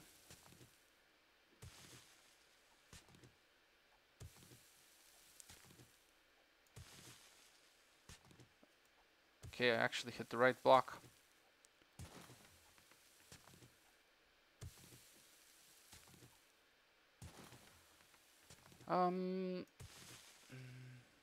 Okay.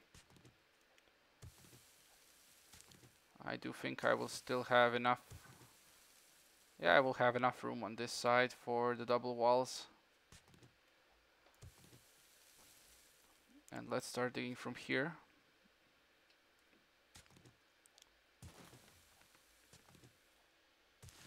Will you be putting a lip or overhang on your outer wall to stop the climbers at all? Um, Maybe a little bit later. At the moment, I'm not really worried about it.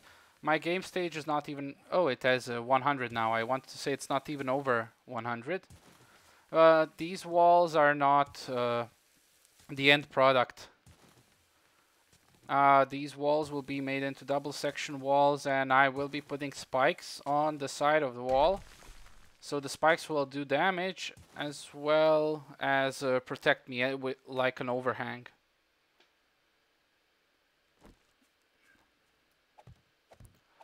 That will be done in maybe the next episode or the one after that. Depends on... I'd say it will be done next week, real life next week. On the 100, I am more worried about the cops, honestly, than I'm worried about the other zombies. Oh, did the corn grow? It did. Perfect. So let's make the segregation here. So let's see. 1, 2, 3, 4, and 5. And this is where the middle part should go. Oh, 5. Sorry. Let's first measure it. 1, 2, 3, 4, 5, 6, 7, 8, 9, 10, 11, 12, 13, 14, 15, 16, 17, 18. So fives. 1, 2, 3, 4, and 5. And this one is where we dig it out.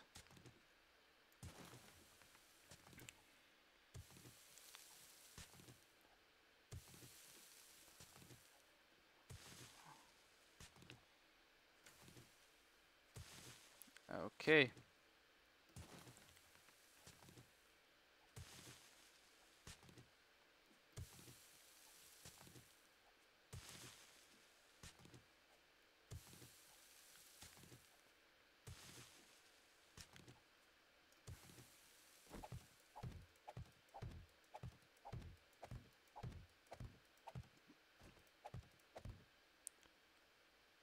And let's see over here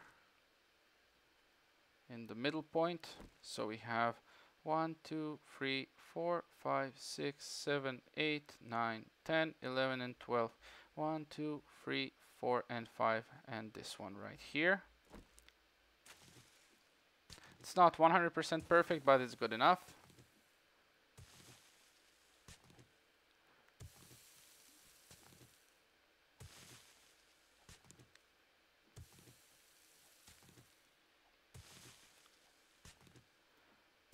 And I do think After I segregate this part and transfer the plants over, I will be taking a break and going to the gym for a few hours and then continuing with my Ark series. Or I will actually be continuing my Ark series after that and going to the gym later for a longer period of time. It all depends on what I will feel like. Now let's remove all of this first.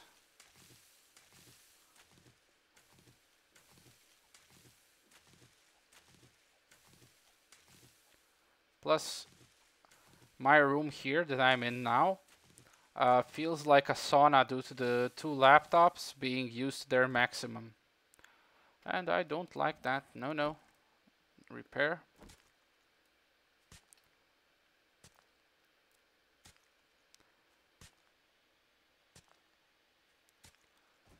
Okay. This will be done quite soon.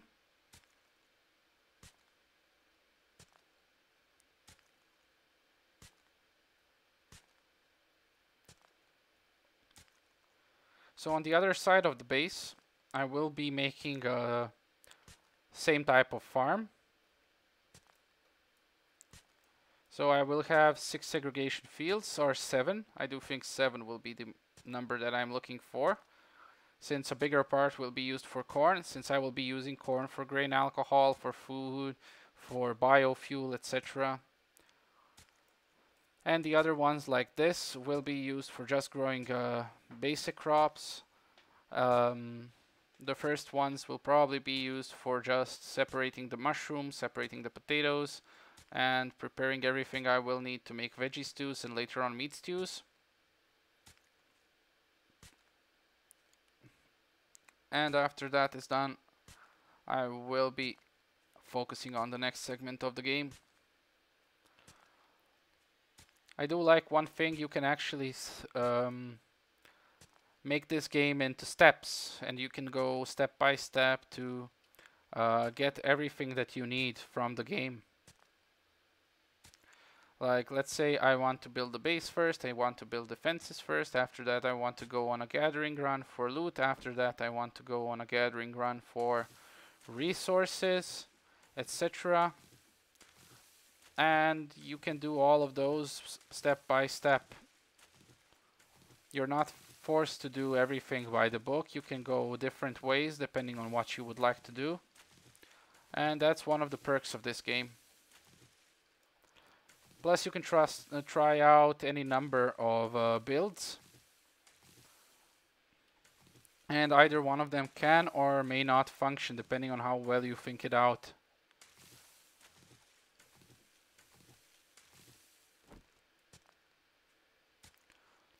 Also, Craig, there's one more very important thing.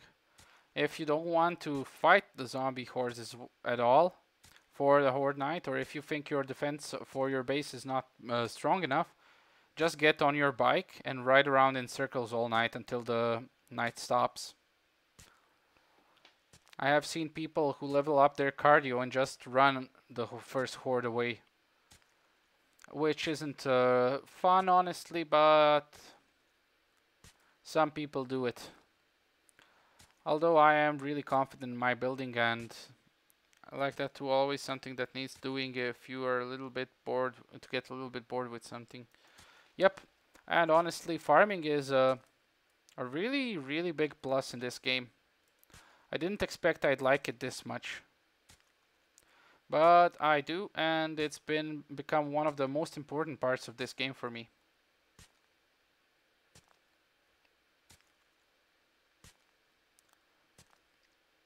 I mean, how can you not love just taking your time to cultivate the land, grow your own food? I mean, it's perfectly awesome.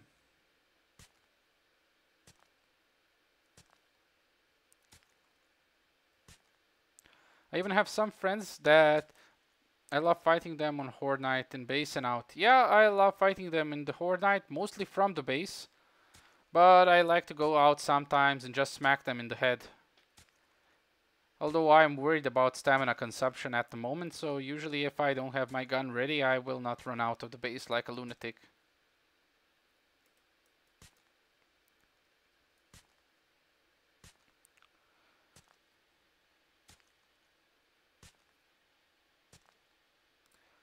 I've been playing a few Permadeath series, and I have explained how you can survive the Horde Nights easy without dying, but mostly I die to stupid things.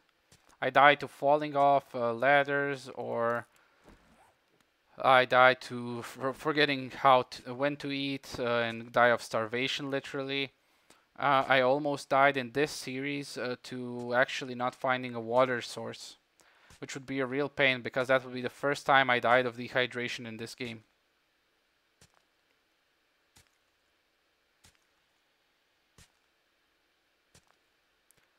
Oh, and still, the number one killer on my in my games is actually my own spikes.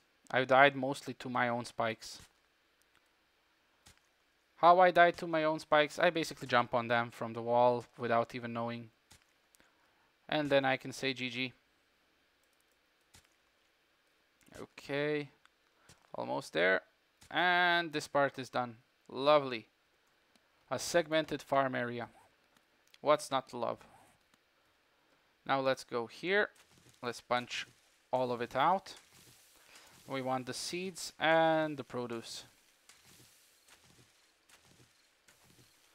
And we will be using the produce to make more seeds.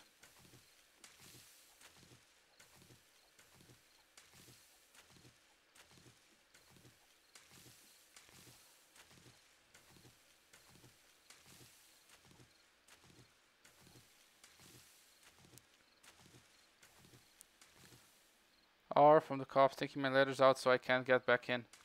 Okay. That's why I keep doors around.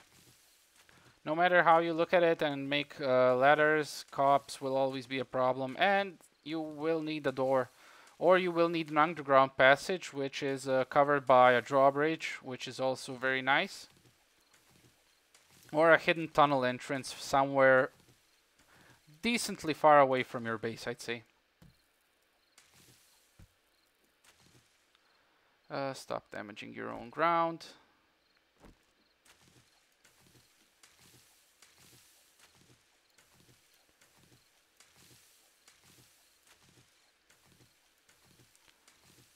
Okay.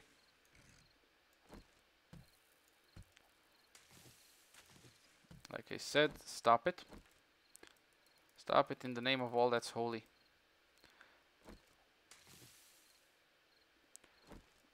Is my inventory full? Oh, it is. Okay. Let's make everything into seeds. This one, make it into seeds. This one, make it into seeds. This one, make it into seeds. Potatoes, make them into seeds. Okay. Now, thank you kindly. If I will not be having enough of inventory room. Mushrooms, mushrooms, and mushroom seeds. And let's go plant the mushrooms first, since they will be annoying me the most.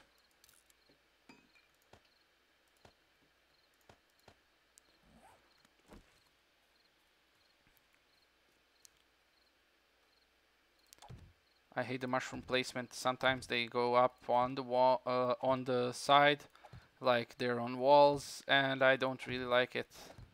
Makes it look really, really like this. Damn you, mushroom. I want you to go on the floor, like you were intended to. Okay. This part is done, and we can continue punching all of these lovely things. We just need to remember to leave an inventory slot open.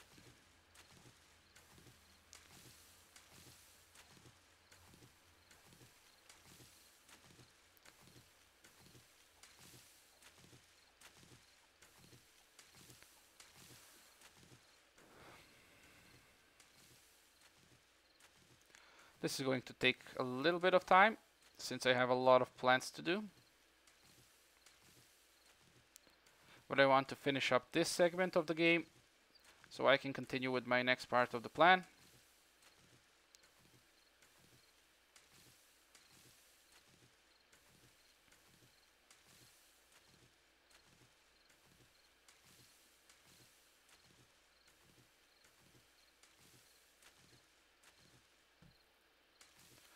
Stop hitting the freaking dirt.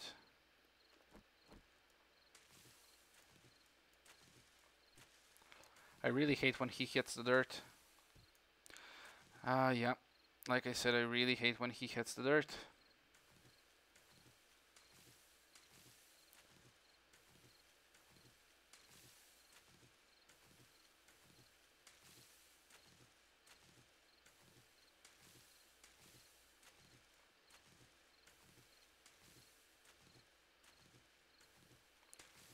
Okay.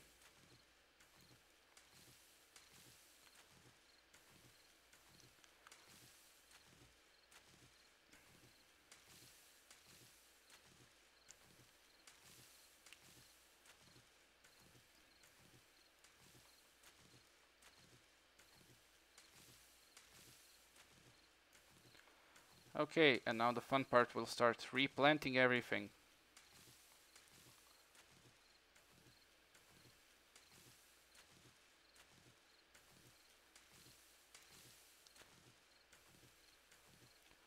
So I have some super corn in my base. I can't wait for being able to actually make the mutated corn seeds and make the super corn myself. That will be a huge achievement. Blueberries, taters, corn seeds. Remove this one. Take the potatoes. And where is the blueberries? Right here. So let's go with the corn first. 3, 4, 5, 6, 7. Should be perfect.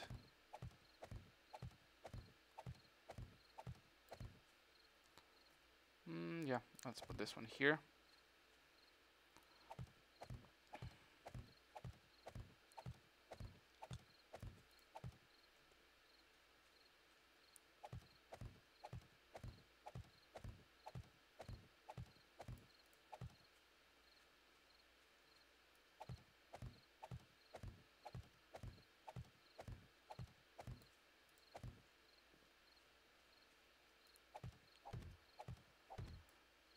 Okay. So right here is where we need to dig up. Let's repair the shovel right fast.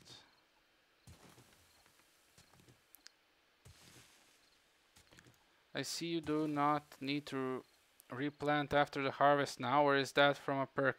Haven't started farming. You don't need to replant anymore. It's automatic actually. So basically you use 4 of a certain item to make a seed, and that seed stays for as long as you want. And it will regrow and regrow. So basically you don't, after you make a decent sized farm, you don't need to separate some of your crops for making more seeds. Basically it will just automatically regrow and you keep all of your produce, which is really nice.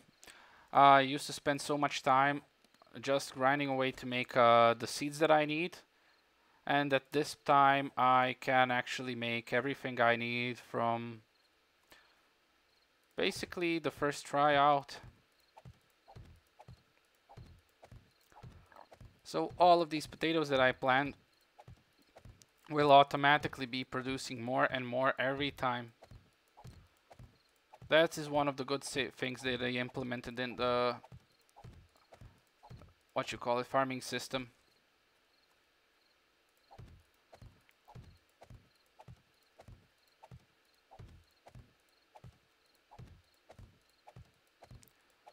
Okay, blueberries are right here.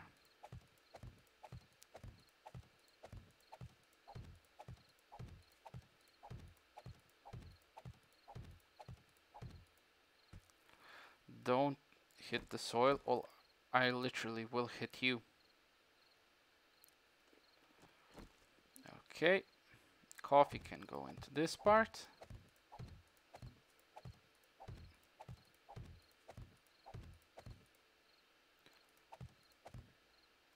Now let's see here.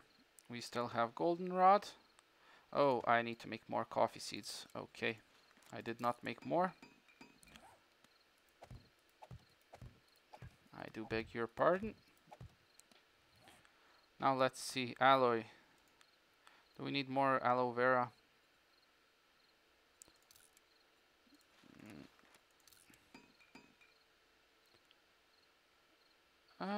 Where is all the aloe? Oh, it's right here. Aloe vera seed, yucca seeds. So let's put these, and where is the yucca? Right here. Okay. So the aloe seeds can go next to the blueberries for now, until I make a separate part for it, which will go on the other side. The yucca can go next to the potatoes until the next harvest. And let's put the goldenrod right here.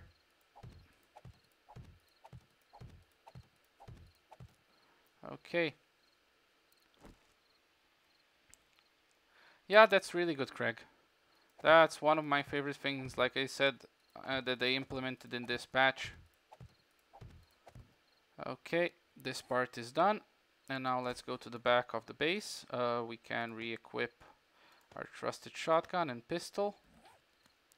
And let's plant some trees.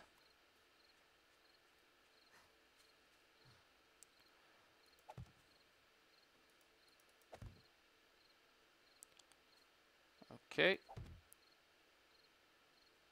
So we won't be planting any trees here. Let's go this way.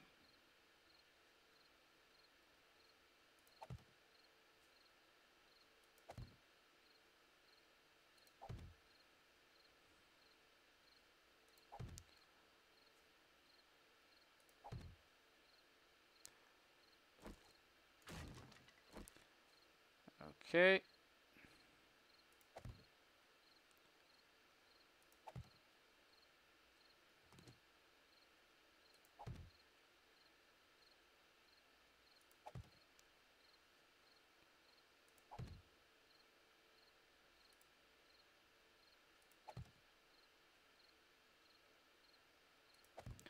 And one more this way. Yeah. This will be the last one.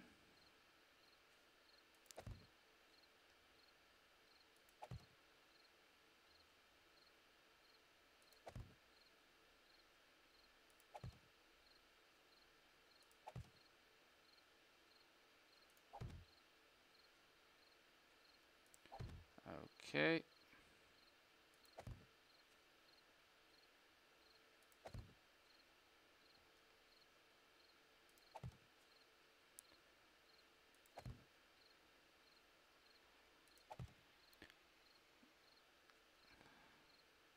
Is it straight? Yeah, it's straight. Okay. I don't want it to be anything else other than straight.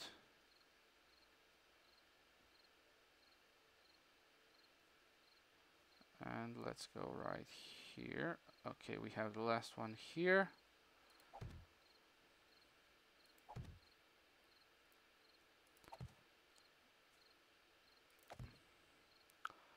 And as soon as these bad boys are all grown up, I will have all of my wood needs settled from one harvest, literally.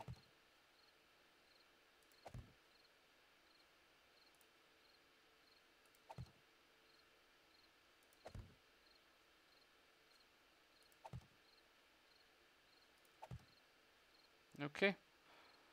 6 more are left. Should I plant them in this part? Nope. I will be using that part quite soon. And let's remove this, put our trusted Betsy in our hand. Or as we call her, the Olympic torch. Also, did you see one thing, Craig? Before I upgraded my wall to have higher integrity than the wall, my door to have higher integrity than the wall, the screamers kept attacking the doors, and they didn't focus on the walls at all. But as soon as I upgraded my door, the screamers automatically jumped over and started attacking the wall that has a lower integrity. So basically, the one important thing that I have learned now is that the zombies will focus the place that you have the least of the defenses on. If it's your wall, if it's your door, whatever it is, they will focus that part, and that's really important to know, at least for me. Now let's see here. I have one single piece of potassium that I don't really want, so sand, brass, and lead. Potassium. Oh, it's probably in the ammo section. Yeah. Clay. Okay, and this should be all for now. I do think so. Let's drink up some more water. Let's refill our stack. Okay, let's put these right here.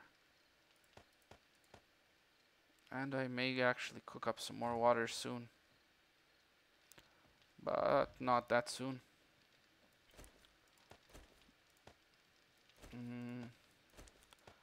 This one will probably not be needing any more wood. It's already cooking up quite nicely. They go for the weakest part. Yeah, that's a good thing. Before, they actually didn't go for the weakest part. They just went for the doors, no matter how much defense the doors had. There are some good things that the Fun Pimps made in the game. 110. Should be around the same. Okay, I have 6k of the concrete mix. Have a little bit of sand. Let's throw the sand in here.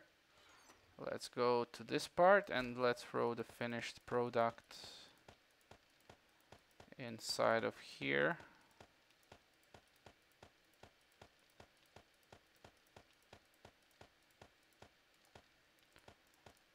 Okay.